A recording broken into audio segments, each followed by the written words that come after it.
नमस्कार दोस्तों, स्वागत है आपका स्टडी फॉर सिविल सर्विसेज में। देखिए, स्टडी फॉर सिविल सर्विसेज के छात्र हैं तो ये वाला टेलीग्राम जरूर ज्वाइन करके रखिए। यूट्यूब चैनल में हमारे साथ है तो भी ये वाला टेलीग्राम ज्वाइन करना बहुत ज्यादा जरूरी है। सारे नोटिफिकेशन, सारे अपडेट, सारे मोस्ट इंपोर्टेंट पिक्स, सारा रिवीजन सब कुछ यहाँ पे बताया जाता है। टेस्ट को ध्यान से अटेम्प्ट करिए और बताइए कितना स्कोर आपने किया है, कितने सही किए हैं टोटल क्वेश्चन में से। सभी लोग अपना अपना स्कोर जरूर कमेंट करिए। देखिए, ये हमारा इंस्टाग्राम का अकाउंट, आप इसको जरूर पेज को फॉलो कर लीजिए। स्टडी फॉर सिविल .सर्विसेज है ये, ठीक है, ध्यान रखिएगा ये। और इसमें देखिए, अगर आप यहाँ देखेंगे हाईलाइट्स में हम लोग यहाँ पे पूरा के पूरे पिक्स एक साथ दे देते हैं जो आप कभी भी देख सकते हैं। बाकी हमारे स्टोरी पे कई सारे हम यहाँ पे डेली डालते रहते हैं। स्टोरी के लिए इस पे क्लिक करेंगे तो डेली की डेली स्टोरी रहेगी। स्टोरी लेकिन जो होती है वो 24 घंटे के लिए होती है, लेकिन हम उसको इसलिए हाईलाइट में कर देते हैं ताकि आप लोग जो है इसमें अगर एक साथ सारी किसी पीडीएफ की पिक्स देखना चाहें तो आप यहाँ देख सकते हैं। दोस्तों, बिहार पीसीएस के प्रीलिम्स एग्जामिनेशन के लिए ये सेक्शनल मॉक टेस्ट पेपर है। ऐसे कई सारे वीडियोस आपको मिलेंगे सेक्शन वाइज और फुल लेंथ। फिलहाल इस सेक्शन में हम लोग साइंस को देखने वाले हैं, तो आइए स्टार्ट करते हैं। बिना देर किए प्रश्नों की ओर चलते हैं। अगर आपको पेड कोर्सेज ज्वाइन करने हैं तो यहाँ रुककर आप पॉज करके नंबर नोट कर सकते हैं। अदरवाइज पहले क्वेश्चन को देखिए जो कि फिजिक्स कम केमिस्ट्री का क्वेश्चन है। मतलब चाहे तो आप इसे न्यूक्लियर फिजिक्स की निगाह से देख सकते हैं, अदरवाइज केमिस्ट्री में तो ये आएगा ही। तो इसमें ये पूछा जा रहा है, प्रश्न के दो हिस्से हैं, बहुत ध्यान से देखिएगा। पहले वाले पार्ट में कहा जा रहा है कि निम्नलिखित में से कौन सा तत्व रेडियोधर्मी तत्व की श्रेणी में नहीं आता है, जो ना आए वो आपको चुनना है, ठीक है। और दूसरे पार्ट में कहा गया कि किसी तत्व के समस्थानिकों में किसकी संख्या समान होती है। समस्थानिक अगर कोई चीज है तो उसमें क्या इक्वल होगा, न्यूट्रॉन बराबर होगा, इलेक्ट्रॉन बराबर होगा कि प्रोटॉन बराबर होगा, वो आपको बताना है। तो यहाँ विकल्प में दे रखा है प्रोटो एक्टिनियम और न्यूट्रॉन, फ्रांशियम और न्यूट्रॉन, जर्कोनियम और प्रोटॉन, एक्टिनियम और प्रोटॉन, या उपर्युक्त में से कोई नहीं है, एक से ज्यादा। ये मजेदार विकल्प होता है। तो ये जो पहला क्वेश्चन है इसका करेक्ट आंसर सी हो जाएगा। जर्कोनियम और प्रोटॉन वाला जो ऑप्शन है वो परफेक्ट है। देखिए, radon, proto actinium, actinium, francium, एस्टेटिन, इस प्रकार के जो पदार्थ है, मतलब ये तत्व हैं, तो ये रेडियो एक्टिव एलिमेंट की निगाह से देखे जाते हैं या उस गुण वाले होते हैं। और किसी तत्व के समस्थानिकों में आप जानते ही हैं कि प्रोटॉनों की संख्या जो है वो बराबर होती है, लेकिन न्यूट्रॉन वहां अलग अलग होते हैं, मतलब उनकी संख्या भिन्न भिन्न होती है। इसीलिए हमने सी को चुना है। इसके बाद क्वेश्चन नंबर 2 को देखिए। इसमें कहा गया कि ऑक्सीजन तत्व के कितने समस्थानिक अभी तक पता चले। देखिए, तत्वों के समस्थानिक खोजे भी जाते हैं तो वो भविष्य में मालूम होते रहते हैं, लेकिन तत्काल अभी लेटेस्ट वाले तक कितने समस्थानिकों का पता चल सका है और कौन सा समस्थानिक ऑक्सीजन का नहीं है वो आपको चुनना है। तो यहाँ देखें, 4 और ऑक्सीजन 16, 3 और ऑक्सीजन 17, 4 और ऑक्सीजन 18, 3 और ऑक्सीजन 19, इस प्रकार से दे रखा है। बताइए, तो इसका जो राइट आंसर है वो डी हो जाएगा। 3 और ऑक्सीजन 19 वाला जो ऑप्शन है वो परफेक्ट है। ऑक्सीजन के अभी तक 3 समस्थानिक ज्ञात है, ठीक है। इनका परमाणु क्रमांक 8 है। समस्थानिक का मतलब क्या होता है, आइसोटोप जो होते हैं उनमें क्या गुण पाया जाता है, उनमें परमाणु क्रमांक बराबर होता है लेकिन परमाणु भार अलग अलग होता है। अर्थात मोटे तौर पे कहें तो जो द्रव्यमान संख्याएं होती हैं वो भिन्न भिन्न होती हैं। अब जैसे आप देखें कि 3 समस्थानिक है ऑक्सीजन के, तो उनका परमाणु क्रमांक तो 8 8 8 ही रहेगा, लेकिन उनकी जो द्रव्यमान संख्याएं हैं वो 16 17 18 होती हैं। तो इनमें डिफरेंस पाया जाता है। और ये जो समस्थानिक है उसमें आप देखिए कि ऑक्सीजन 16 है, ऑक्सीजन 17 है और ऑक्सीजन 18 है। लेकिन यहाँ पूछा था कि कौन सा नहीं है, तो यही 19 वाला नहीं है, इसीलिए हमने डी को चुन लिया। इसके बाद आगे चलते हैं। प्रश्न संख्या 3 को देखिए। इसमें कहा जा रहा है कि परमाणु के नाभिक की खोज किसने की थी, उस व्यक्ति का नाम बताइए, और न्यूट्रॉन की खोज कब की गई वो समय बताइए, ठीक है। अब यहाँ नीचे विकल्प दिया है जॉन डाल्टन और 1931, अर्नेस्ट रदरफोर्ड और 1931, अर्नेस्ट रदरफोर्ड और 1932 और जॉन डाल्टन और 1932, मतलब 2 ही व्यक्तियों का नाम है और समय अलग अलग दिया है। तो क्वेश्चन नंबर 3 का जो राइट आंसर है वो सी हो जाएगा। सी वाले को पहले चुन लेते हैं, अर्नेस्ट रदरफोर्ड और 1932, ये वाला जो विकल्प है ना ये परफेक्ट। परमाणु के नाभिक की खोज अर्नेस्ट रदरफोर्ड ने 1911 में की थी, ठीक है। और न्यूट्रॉन की खोज कब की गई थी ये पूछा गया, तो ये 1932 में तो होती ही है। खोजा किसने था, ये चैडविक के द्वारा खोजा गया था, ये आपको पता होना चाहिए। इसके बाद आगे चलते हैं। प्रश्न संख्या 4 को देखिए। यहाँ कहा जा रहा है कि एक ही तत्व के वे परमाणु जिनकी की परमाणु संख्याएं समान होती हैं लेकिन द्रव्यमान संख्याएं अलग अलग होती हैं, उन्हें क्या कहा जाता है। परमाणु संख्या उनकी इक्वल होती है, मतलब यहाँ जो एटॉमिक नंबर है वो सेम होता है लेकिन डिफरेंट मास नंबर पाया जाता है, द्रव्यमान संख्याएं भिन्न भिन्न होती हैं, तो उनके बारे में आपको बताना है। और हीलियम के नाभिक में होते हैं, अब यहाँ पे क्या चीज होते हैं ये आपको बतानी है। तो नीचे विकल्प में दिया है समस्थानिक और 1 प्रोटॉन और 1 न्यूट्रॉन, संभारिक और 2 प्रोटॉन और 2 न्यूट्रॉन, यहाँ विकल्पों को देखें। इसके बाद समस्थानिक 2 प्रोटॉन 2 न्यूट्रॉन और संभारिक 1 प्रोटॉन और 1 न्यूट्रॉन का जो ऑप्शन है वो भी दे रखा है। तो इसमें से आपको चुनना है हीलियम के नाभिक में कितने प्रोटॉन और कितने न्यूट्रॉन पाए जाते हैं, ये भी आपको बताना था ना। तो प्रश्न संख्या 4 का जो करेक्ट आंसर है वो इसमें से सी वाला हो जाएगा। आइसोबार जो चीज होती है ना, मतलब आइसोबार का मतलब होता है समस्थानिक, उसके अंदर देखा जाए तो परमाणु संख्याएं समान होती है लेकिन द्रव्यमान संख्या अलग अलग होती है। अभी पीछे आपने देखा। और जो हीलियम का नाभिक होता है उसके अंदर 2 प्रोटॉन और 2 न्यूट्रॉन पाए जाते हैं। इसका हमने सी वाला चुना। इसके बाद आगे चलते हैं। प्रश्न संख्या 5 को देखिए। किसी तत्व के परमाणु में 4 प्रोटॉन, 2 न्यूट्रॉन और 2 इलेक्ट्रॉन हो तो उस तत्व का परमाणु भार क्या होगा, ये आपको बताना है। ठीक है, अब यहां दिया है 8, 4, 2 और 0। कैसे निकालते हैं ये आपको पता होना चाहिए, तब आप निकाल पाएंगे। यहाँ प्रोटॉनों की संख्या दी है, न्यूट्रॉनों की संख्या दी है और इलेक्ट्रॉनों की संख्या दी है।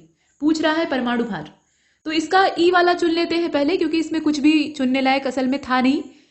बात यह है कि जो द्रव्यमान संख्या का फॉर्मूला होता है उसमें आप प्रोटॉनों और न्यूट्रॉनों की संख्या को जोड़ देते हैं। द्रव्यमान संख्या और परमाणु भार यहाँ एक ही बात है, मतलब निकालने का तरीका एक ही होगा और एक ही चीज इसमें देखी जाएगी। तो प्रोटॉनों की संख्या कितनी है, 4 है यहाँ आप देख रहे हैं, और न्यूट्रॉनों की संख्या है 2, तो 4 में 2 जोड़ा 6 आया। इसमें 6 कहीं दिया है, नहीं दिया है, इसलिए हमने ई को चुन लिया। इसके बाद आगे चलते हैं। प्रश्न संख्या 6 को देखिए। यहाँ कहा गया कि निम्नलिखित में से सही विकल्प का चयन कीजिए। तो शून्य द्रव्यमान जो है ये न्यूट्रिनो का होता है। जो मूल कण है वो दे रखे हैं फंडामेंटल पार्टिकल्स। आंशिक आवेश ये फोनॉन में पाया जाता है। ये ध्यान दीजिएगा, ये फोटोन नहीं है, फोनॉन है। आंशिक प्रचक्रण की जो प्रक्रिया होती है यानी फ्रैक्शनल स्पिन जो है वो क्वार्क में पाया जाता है। पूर्णांक प्रचक्रण यानी जो इंटीग्रल स्पिन है वो पॉजिट्रॉन में पाया जाता है। ये जो नाम आप देख रहे हैं ना, न्यूट्रिनो, फोनॉन, क्वार्क और पॉजिट्रॉन, ये असल में फंडामेंटल पार्टिकल्स हैं। अब इसमें आपको देखकर बताना है कि करेक्ट ऑप्शन कौन सा है, सही आपको चुनना है। तो देखिए ये जो छठवां है इसका ए वाला हो जाएगा, सिर्फ पहला वाला ही सही है, बाकी जितने हैं वो गलत हैं। शून्य द्रव्यमान होता है न्यूट्रिनो में, 0 मास पाया जाता है। इसका मतलब क्या है कि इसकी जो वेलोसिटी है वो लाइट की वेलोसिटी के इक्वल होती है, ऐसा मानना चाहिए। आंशिक आवेश जो है वो क्वार्क में पाया जाता है। फ्रैक्शनल चार्ज जो है वो क्वार्क के अंदर होता है। फ्रैक्शनल स्पिन जो है वो पॉजिट्रॉन में पाया जाता है और इंटीग्रल स्पिन जो है वो फोनॉन में पाया जाता है। तो बाकी सब यहाँ उलट फेर करके दिया था, केवल पहला वाला सही था। इसके बाद 7वें को देखते हैं। रासायनिक परिवर्तन से संबंधित निम्नलिखित में से गलत विकल्प का आपको चयन करना है। तो रासायनिक परिवर्तन में नया पदार्थ बनता है, ऐसा दिया हुआ है। ठीक है, भौतिक परिवर्तन और रासायनिक परिवर्तन आपने छोटी कक्षाओं में पढ़ा होगा, तो यहाँ दिया हुआ है। अब इसमें देखिए, रासायनिक परिवर्तन एक स्थायी परिवर्तन है। ठीक है, इसमें स्थिरता होती है। रासायनिक परिवर्तन उत्क्रमणीय होता है, मतलब ये रिवर्सिबल होता है, इसको रिवर्स किया जा सकता है। रासायनिक परिवर्तन में पदार्थ का द्रव्यमान बदल जाता है। अब इसमें से आपको देखकर बताना है कि गलत कौन सा है, गलत का चुनाव करना है। और ये जो 7वां है ना, इसका सी वाला हो जाएगा।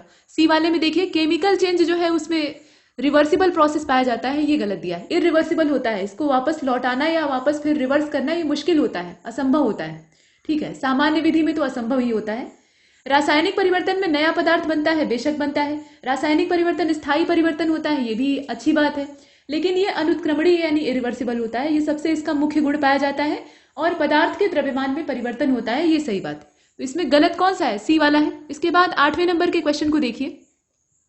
इसमें कहा गया कि जो पाश्चराइजेशन होता है यानी पाश्चुरीकरण होता है उसमें दूध को कितने डिग्री फ़ारेनहाइट पर गर्म किया जाता है। फ़ारेनहाइट टेम्परेचर को मीजर करने का एक पैमाना है, तो कितना फ़ारेनहाइट चाहिए दूध को गर्म करने के लिए और यह प्रक्रिया कितने समय तक चलती है वो भी आपको बताना है।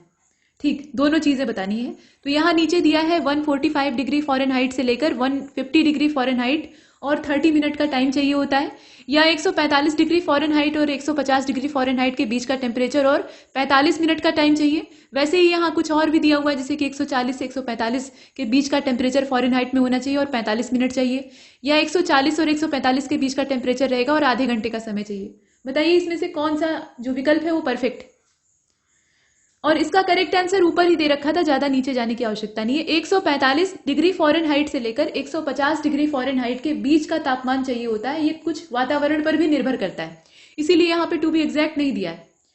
नहीं तो ऐसे क्या होता है कि सिर्फ एक टेम्परेचर दे देता, लेकिन इस बीच का टेम्परेचर चाहिए होता है जिसमें कि पाश्चुरीकरण की प्रक्रिया बहुत आराम से की जा सकती है और इसमें लगभग 30 मिनट यानी आधे घंटे का समय लगता है। इसके बाद नेक्स्ट आगे चलते हैं। एक चीज और है कि इसे जब पाश्चुरीकरण किया जाता है तो 30 मिनट तक गर्म किया जाता है, उसके बाद फिर 55 डिग्री फ़ारेनहाइट तक ठंडा कर लिया जाता है। इसका टेम्परेचर कम करना पड़ता है ना, तो ये जो प्रक्रिया होती है इससे जितने भी हानिकारक बैक्टीरिया वगैरह होते हैं वो मर जाते हैं। नेक्स्ट क्वेश्चन नंबर 9 को देखिए। पाश्चुरीकरण की जो विधि है उसमें दूध का किससे ये संबंधित है ये आपको बताना है। मतलब दूध का हम करते क्या है, असल में कौन सा प्रोसेस उसके अंदर होता है। और अशुद्धियों के कारण द्रव का क्वथनांक जो है वो घटता है या बढ़ता है, ये भी आपको बताना है। मतलब लिक्विड में अगर कोई इम्प्योरिटी मिली हुई है तो उसका क्वथनांक क्या होगा, बढ़ेगा या घटेगा। यहाँ बॉइलिंग पॉइंट की बात हो रही है। तो नीचे दिया है स्टेरिलाइजेशन और डिक्रीज, मतलब जो निर्जलीकरण है वो होता है, उसके साथ ही घटता है। इसके बाद नीचे और भी चीजें हैं, माफ कीजिएगा ये निर्जलीकरण नहीं है, निजर्मीकरण है, ठीक है, और घटता है क्वथनांक इसमें द्रव का, इसे आप देख रहे हैं। किण्वन होता है, मतलब ये जो पाश्चुरीकरण की विधि है इसमें दूध का किण्वन यानी फर्मेंटेशन करवाया जाता है और जो द्रव का क्वथनांक यानी बॉइलिंग पॉइंट है वो डिक्रीज कर जाता है। या फिर स्टेरिलाइजेशन होता है और इंक्रीज होता है, फर्मेंटेशन होता है, इंक्रीज होता है। इसमें से होगा क्या? क्वेश्चन नंबर 9 को बहुत अच्छे से देखिएगा और इसका जो परफेक्ट आंसर है वो इसमें से सी वाला हो जाएगा। सी वाले को अगर आप चुनेंगे तो इसका मतलब होगा कि स्टेरिलाइजेशन और इंक्रीज होता है, मतलब निजर्मीकरण की ये प्रक्रिया होती है। निजर्मीकरण का मतलब क्या, जर्म जो होते हैं ना, यानी जो अभी आपने पीछे देखा कीटाणु, उनको मार दिया जाता है। पहले तो हम गर्म करते हैं फिर ठंडा कर देते हैं, तो इससे उसके अंदर जो बैक्टीरिया या जितने भी हानिकारक कीटाणु होते हैं वो मारे जाते हैं। तो ये निजर्मीकरण की प्रक्रिया है। और अगर आप इम्प्योरिटी मिला देंगे तो द्रव का जो बॉइलिंग पॉइंट है वो बढ़ जाएगा। इसके बाद आगे चलते हैं, प्रश्न संख्या 10 को देखें। इसमें कहा गया कि अमोनियम क्लोराइड और नैप्थलीन जैसे पदार्थों को निम्नलिखित में से किस विधि के द्वारा पृथक किया जाता है, मतलब शुद्ध किया जाता है, इसका प्यूरिफिकेशन कैसे होता है, उस विधि का नाम बताइए। और साथ में ये पूछा जा रहा है कि रंगीन रसायनों के मिश्रण को पृथक करने की एक रासायनिक तकनीक है, उसका नाम क्या है। दो अलग अलग टेक्नोलॉजीज का नाम आपको यहाँ पेयर में दे रखा है, चुनना है उसमें से जो सही है उसको। तो इवेपोराइजेशन और क्रोमेटोग्राफी, ठीक है, यहाँ आप नीचे विकल्प में देख रहे हैं, या सब्लिमेशन और क्रोमेटोग्राफी, या इवेपोरेशन और नीचे आप देखेंगे कीनोमैट्रिक्स, ये भी एक प्रक्रिया होती है, कीमोमैट्रिक्स इसको कहा जाता है। और उसके बाद दिया है सब्लिमेशन और कीमोमैट्रिक्स। तो बताइए इसमें से कौन सा होगा। और क्वेश्चन नंबर 10 का जो राइट आंसर है वो बी हो जाएगा। सब्लिमेशन और क्रोमेटोग्राफी वाला जो ऑप्शन है वो परफेक्ट है। अमोनियम क्लोराइड और नैप्थलीन जैसे जो पदार्थ होते हैं उनको शुद्ध करने का तरीका होता है सब्लिमेशन। और सब्लिमेशन में होता क्या है, जो सॉलिड सबस्टेंस होता है या एलिमेंट होता है वो डायरेक्टली वेपोराइज हो जाता है, उसमें अवस्था का जो परिवर्तन है वो बीच की स्टेट को क्रॉस कर जाता है, मतलब डायरेक्टली वो सॉलिड से गैस में कन्वर्ट हो जाता है, ये प्रोसेस होता है, ठीक है। तो इस विधि द्वारा इनका शुद्धिकरण होता है। और रंगीन रसायनों के मिश्रण को अलग करने की जो प्रक्रिया है उसको क्रोमेटोग्राफी कहा जाता है। इसके बाद आगे चलते हैं, प्रश्न संख्या 11 कुछ देख लेते हैं। इसमें कहा जा रहा है कि which of the following ore is not of magnesium, मतलब इसमें से कौन सा अयस्क जो है वो मैग्नीशियम का नहीं है, अर्थात इसमें कुछ जो अन्य दिए होंगे वो मैग्नीशियम के हो भी सकते हैं, तो उनको भी आपको याद रखना है।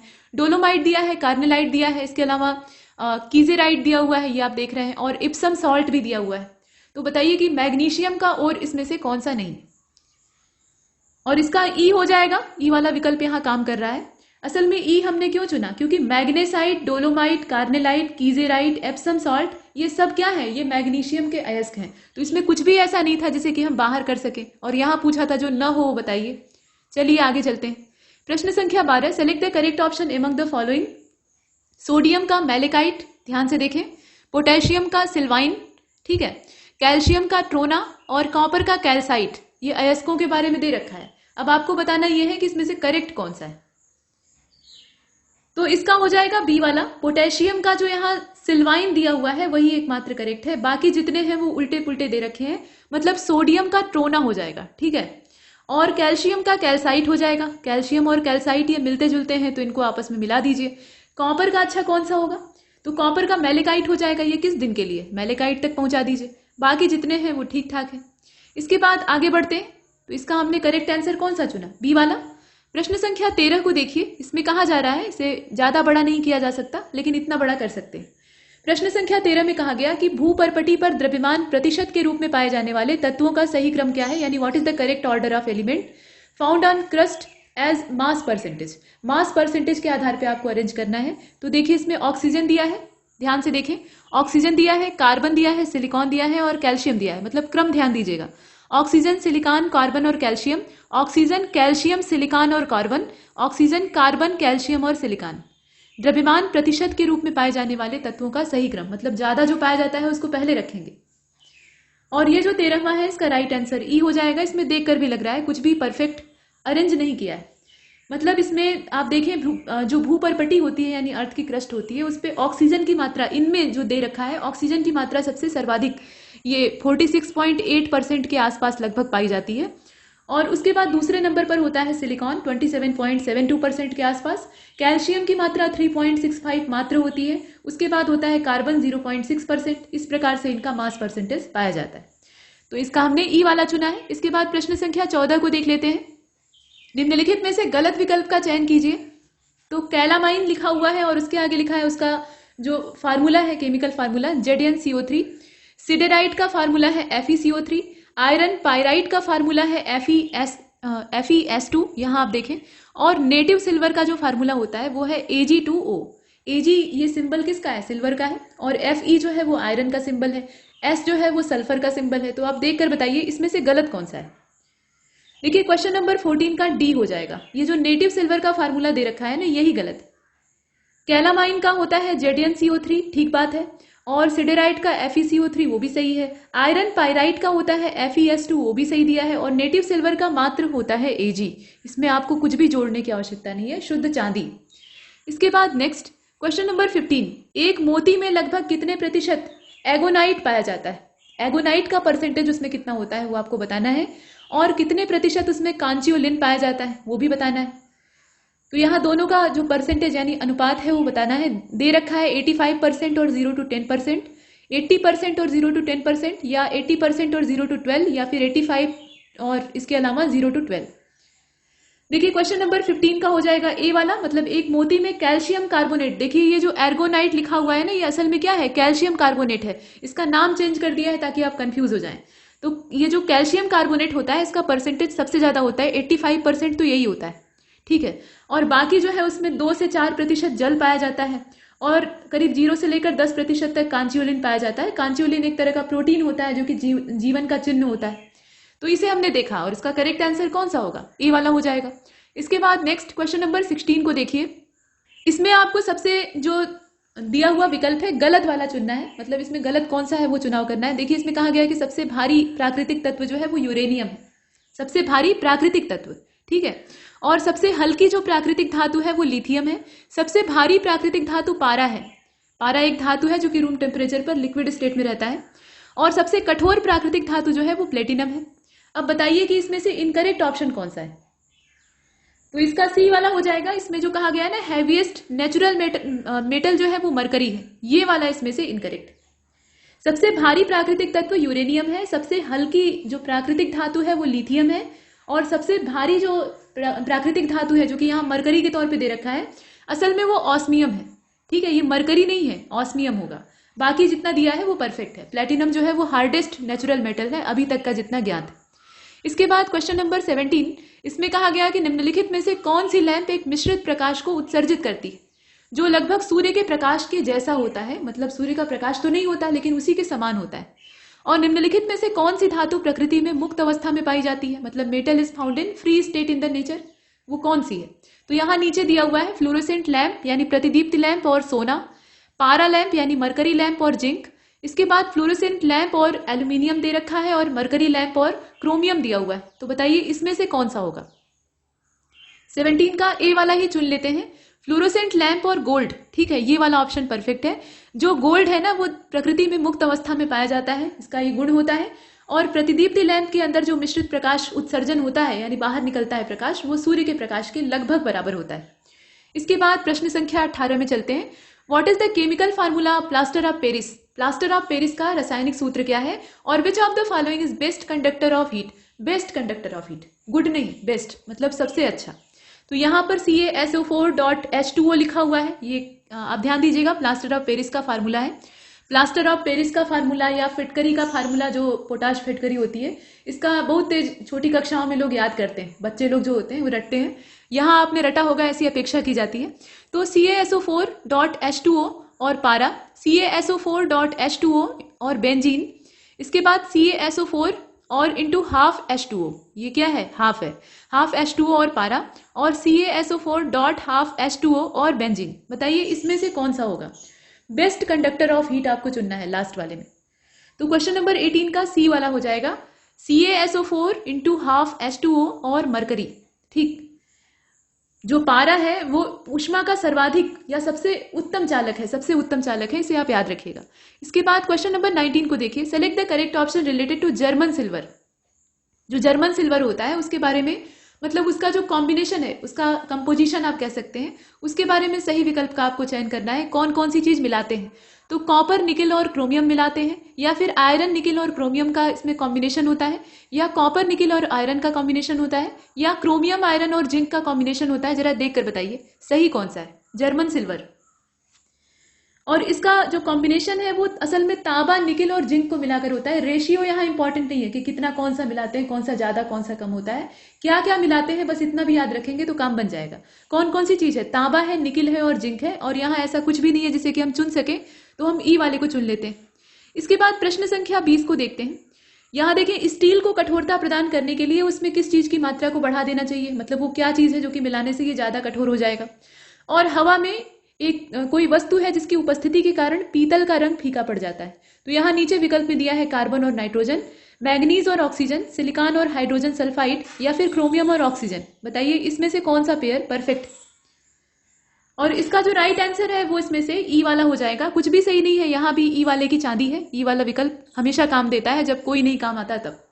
ठीक, देखिए स्टील को कठोर अगर हमें बनाना है तो उसमें कार्बन की मात्रा को बढ़ाना चाहिए। कार्बन अगर हम बढ़ाते जाएंगे तो स्टील में कठोरता बढ़ती जाएगी, लेकिन उसकी गुणवत्ता कम होती जाएगी, ये बात ठीक है।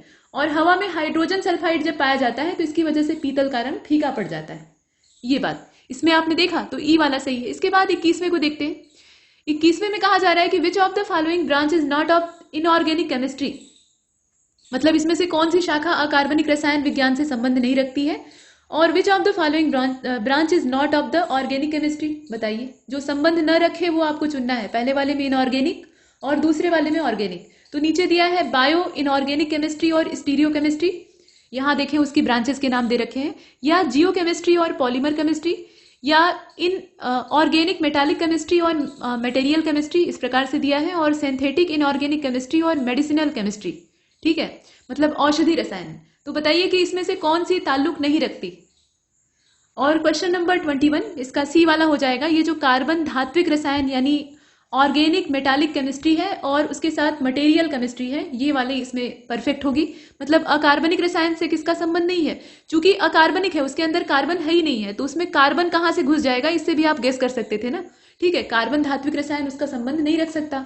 और ये देखिए पदार्थ रसायन, तो पदार्थ रसायन का संबंध किससे है, ये ऑर्गेनिक केमिस्ट्री की ब्रांच है, और इसका संबंध जो और यहाँ पे माफ कीजिएगा, ये इनऑर्गेनिक केमिस्ट्री की ब्रांच है। किसकी बात हो रही है, पदार्थ रसायन की बात हो रही है, और इसका संबंध कार्बनिक रसायन से यानी ऑर्गेनिक केमिस्ट्री से नहीं है। तो इसका जो सी वाला ऑप्शन है वो परफेक्ट है। मतलब इसमें आप समझ सकते हैं कि जैव अकार्बनिक रसायन यानी बायो इनऑर्गेनिक केमिस्ट्री, इसके अलावा जियो केमिस्ट्री, मटेरियल केमिस्ट्री या सिंथेटिक जो इनऑर्गेनिक केमिस्ट्री होती है, ये सब इनऑर्गेनिक केमिस्ट्री की ही ब्रांचेस है, मतलब उसी के अंतर्गत हम स्टडी करते हैं। और मेडिसिनल केमिस्ट्री हो गई, पॉलीमर केमिस्ट्री हो गई, स्टीरियो केमिस्ट्री हो गई, या आपने अभी देखा जो ऑर्गन मेटालिक केमिस्ट्री थी, वो सब इससे बिलोंग करती है, यानी ऑर्गेनिक केमिस्ट्री से संबंध रखती है। इसके बाद 22वें नंबर के क्वेश्चन को देखते हैं। इसमें कहा जा रहा है कि select the odd option among the following. तो हाइपो कैल्शियम कार्बोनेट दिया हुआ है। ठीक है, हाइपो क्या होता है, ये कैल्शियम कार्बोनेट होता है, असल में इसका वाजिब नाम ये है। शोरा जो है ये असल में पोटेशियम नाइट्रेट होता है। जिप्सम जो है ये सोडियम थायोसल्फेट होता है, मतलब इसका प्रयोगशाला वाला नाम ये होता है, हम लोग इस नाम से इसे पुकारते हैं। और चाक असल में क्या होता है, ये कैल्शियम सल्फेट होता है, यहाँ दिया हुआ है। आपको ये बताना है कि इसमें से परफेक्ट कौन सा है, मतलब ऑड ऑप्शन आपको सेलेक्ट करना है, ऑड कौन सा है वो चुनाव करना है। तो इसे अगर आप देखें तो इसका बी वाला हो जाएगा। शोरा और पोटेशियम नाइट्रेट ये इसमें से ऑड है। ये ऑड क्यों है, क्योंकि यही एकमात्र सही है। ठीक, और बाकी जितने हैं वो गलत हैं, तो ये बेचारा सही होकर ऑड हो गया। असल में हाइपो किसको कहते हैं, ये सोडियम थायोसल्फेट होता है, तो बहुत कॉमन चीज है। और शोरा आपने देख ही लिया है। जिप्सम जो है वो कैल्शियम सल्फेट होता है, और चौक या जो बोर्ड पर लिखने वाली चाक होती है उसी के बारे में कहा जा रहा है, वो कैल्शियम सल्फेट कहाँ से हो जाएगी, वो तो कैल्शियम कार्बोनेट चूना होता है शुद्ध रूप से। इसे हमने देखा, तो इसका एकमात्र बी वाला ही सही है। इसके बाद 23वें नंबर के क्वेश्चन को देखिए। Select the incorrect option among the following. यहाँ पर ब्लैक जिंक दे रखा है और इसे जिंक सल्फाइड इसके आगे दिया हुआ है। मतलब ये असल में होते क्या है, वही प्रयोगशाला वाला नाम दिया है। फॉस्जीन एक प्रकार की जहरीली गैस होती है, तो ये असल में कार्बोनिल क्लोराइड होती है। पायरीन जो है इसको कार्बन टेट्राक्लोराइड कहते हैं। और वुड स्पिरिट जो है ये एथिल अल्कोहल को कहा जाता है। ध्यान से देखिएगा, एथिल अल्कोहल को कहा जाता है। तो इसमें से गलत कौन सा है, देखिए डी वाला तो साफ साफ गलत है। वुड स्पिरिट या कास्ट स्पिरिट ये किसको कहते हैं, ये मेथिल अल्कोहल का नाम है, एथिल अल्कोहल का है नहीं। और बाकी जितने हैं उनको भी देख लीजिए। तो इसका डी वाला ही एकमात्र गलत भी है यही, और बाकी जितने हैं ना वो सही है। ब्लैक जिंक ये जिंक सल्फाइड का ही नाम है। कार्बोनिल क्लोराइड ये फास्जीन को कहा जाता है, विषैली गैस होती है। पायरीन का नाम भी ठीक दिया है। और मेथिल अल्कोहल ये जहरीली शराब के नाम से विख्यात होता है और इसको कास्ट स्पिरिट कहा जाता है। इसके बाद नेक्स्ट क्वेश्चन नंबर 24, इसमें कहा गया कि हवा में अक्रिय गैसों की खोज किसने की थी। हवा में अक्रिय गैसों की उपस्थिति है ये किसने खोज कर बताया था, और साथ में ये भी बताइए कि परमाणु भार की खोज किसने की थी। तो दो दो व्यक्तियों के नाम यहाँ जोड़े में दे रखे हैं। देखिए इसमें विलियम रैमसे का नाम दिया है और थियोडोर रिचर्ड्स का नाम दिया है। अल्फ्रेड वर्नर का नाम दिया है और थियोडोर रिचर्ड्स का नाम दिया है। अल्फ्रेड वर्नर है और अर्नेस्ट रदरफोर्ड है, या फिर विलियम रैमसे हैं और अर्नेस्ट रदरफोर्ड है। इसमें से कौन सा पेयर परफेक्ट है। तो क्वेश्चन नंबर 24 का ऊपर वाला ही सही है। विलियम रैमसे और थियोडोर रिचर्ड्स, ये वाला जो ऑप्शन है ये परफेक्ट है। मतलब हवा में अक्रिय गैस की खोज किसने की थी, ये रैमसे ने की थी, और परमाणु भार के खोजकर्ता उसकी डिस्कवरी करने वाले रिचर्ड्स थे। इस प्रकार से आपने देखा। इसके बाद क्वेश्चन नंबर 25 को देखिए। Who among the following had discovered the meson. Fundamental particles की अभी बात कर रहे थे हम लोग पीछे, तो उसमें मेसॉन भी आता है। इसको खोजने वाले व्यक्ति कौन थे। और who among the following had invented the pH value, मतलब पीएच पैमाना या पीएच मान जो है उसका आविष्कार किसने किया था ये भी आपको बताना है। तो यहाँ पर हिदेकी युकावा का नाम दिया हुआ है, यहाँ ध्यान से देखिएगा। उसके बाद विलियम ऑस्टवाल्ड है, अर्नेस्ट लॉरेंस और ऑस्टवाल्ड है, हिदेकी युकावा है और सोरेंसन है, लॉरेंस और सोरेंसन है। इसमें से होगा कौन सा। तो इसका जो राइट आंसर है 25 को अच्छे से देखिएगा, सी वाला हो जाएगा ना। हिदेकी युकावा और ये सोरेंसन का जो नाम है यहाँ परफेक्ट होता है। मेसॉन के खोजकर्ता युकावा थे और पीएच मान का आविष्कार सोरेंसन ने किया था। पीएच स्केल पे हम लोग देखते क्या है, कोई पदार्थ किस प्रवृत्ति का है, एसिडिक है, बेसिक है या न्यूट्रल है, कौन सी उसकी प्रवृत्ति है। 7 से कम 7 से ज्यादा वाला जो रेशियो है वो आप जानते हैं। इसके बाद 26 को देख लेते हैं। यहाँ कहा गया कि due to which of the following substance colour of glass turn into greenish yellow, मतलब किस सबस्टेंस की वजह से जो ग्लास है उसका जो रंग होता है, मतलब कांच का रंग जो होता है वो ग्रीनिश येलो में टर्न हो जाता है या कन्वर्ट हो जाता है। और due to which of the following substance colour of glass turn into yellow like lemon, नींबू के जैसा पीला कब हो जाता है, मतलब कौन से सबस्टेंस की वजह से ग्लास का रंग ऐसा हो जाता है। तो यहाँ नीचे दिया है पोटेशियम डाइक्रोमेट और कैल्शियम सल्फाइड, ठीक है। पदार्थों के नाम मतलब यौगिकों के नाम दे रखे हैं, पोटेशियम डाइक्रोमेट और कैडमियम सल्फाइड, ध्यान से देखिएगा। और पोटेशियम डाइक्रोमेट और कैल्शियम सल्फाइड, पोटेशियम डाइक्रोमेट और कैडमियम सल्फाइड, इस प्रकार से दे रखा है। माफ कीजिएगा, यहाँ सोडियम डाइक्रोमेट है और ऊपर पोटेशियम डाइक्रोमेट था। कुल मिलाकर ये 4 विकल्प है। तो 26 का जो राइट आंसर है वो बी हो जाएगा। इसको हमने चुना, मतलब पोटेशियम डाइक्रोमेट जो है इससे जो ग्रीनिश येलो वाला कलर है वो हमें दिखाई देता है, और कैडमियम सल्फाइड जो है इससे नींबू के जैसा पीला हो जाता है, नींबू एकदम सुर्ख पीला होता है। इसके बाद आगे चलते हैं। यहाँ देखें पॉलीविनाइल क्लोराइड जो है इस बहुलक का उपयोग निम्नलिखित में से किसको बनाने में किया जाता है, और निम्नलिखित में से किसे बनाने में नायलॉन 66 बहुलक का इस्तेमाल नहीं किया जाता है वो आपको बताना है। मतलब एक में किया जाता है दूसरे में नहीं किया जाता है। तो यहाँ वस्तुओं के नाम दे रखे हैं, रस्सी और ब्रश है, या टेंट और संश्लेषित रेशा है, बेल्ट और पैराशूट है, रेनकोट और संश्लेषित ऊन है, सिंथेटिक वूल जो होता है, या इसमें से कोई नहीं, या एक से ज्यादा भी हो सकता है। तो 27 का जो राइट आंसर है वो डी हो जाएगा, रेनकोट और सिंथेटिक वूल, ठीक है। जो पॉलीविनाइल क्लोराइड है इसका उपयोग रेनकोट को बनाने में किया जाता है। और नायलॉन 66 से क्या क्या चीजें बन सकती हैं, तो ब्रश बनाया जा सकता है, सिंथेटिक जो फाइबर है वो बनाया जा सकता है, पैराशूट बनाया जा सकता है, लेकिन सिंथेटिक वूल नहीं बनाया जाता, ठीक। तो जो नहीं बनाया जाता है वो हमें इसमें चुनना था। इसके बाद क्वेश्चन नंबर 28 को देखिए। निम्नलिखित में से विषम विकल्प का चयन आपको करना है, यानी ऑड चुनना है। तो नायलॉन 6 जो पॉलीमर है, यहाँ ध्यान से देखें, ये टायर बनाने के लिए इस्तेमाल होता है। पॉलीस्टाइरिन जो पॉलीमर होता है या बहुलक होता है, ये गियर बनाने के लिए यूज होता है। स्टाइरिन ब्यूटाडाइन रबर पॉलीमर जो है ये चप्पल बनाने के लिए प्रयुक्त होता है। और टेरिलीन जो है ये पेंट बनाने के लिए इस्तेमाल होता है। विषम इसमें से कौन सा है, तो इसका जो ऑड ऑप्शन है वो बी वाला हो जाएगा। पॉलीस्टाइरिन जो पॉलीमर होता है इसका कहा गया है कि यूज फॉर मेकिंग गियर, ठीक है, यही इसमें ऑड है। कैसे ऑड हुआ, क्योंकि नायलॉन 6 बहुलक का इस्तेमाल किसमें किया जाता है, टायर बनाने के लिए किया जाता है। और बैकेलाइट बहुलक जो होता है इसको गियर बनाने के लिए यूज करते हैं। और स्टाइरिन ब्यूटाडाइन रबर बहुलक जो है ये चप्पल बनाने के लिए, जैसा कि यहाँ दिया हुआ है, तो वो तो सही है, इसमें एकमात्र बी वाला ही गलत था, ठीक है।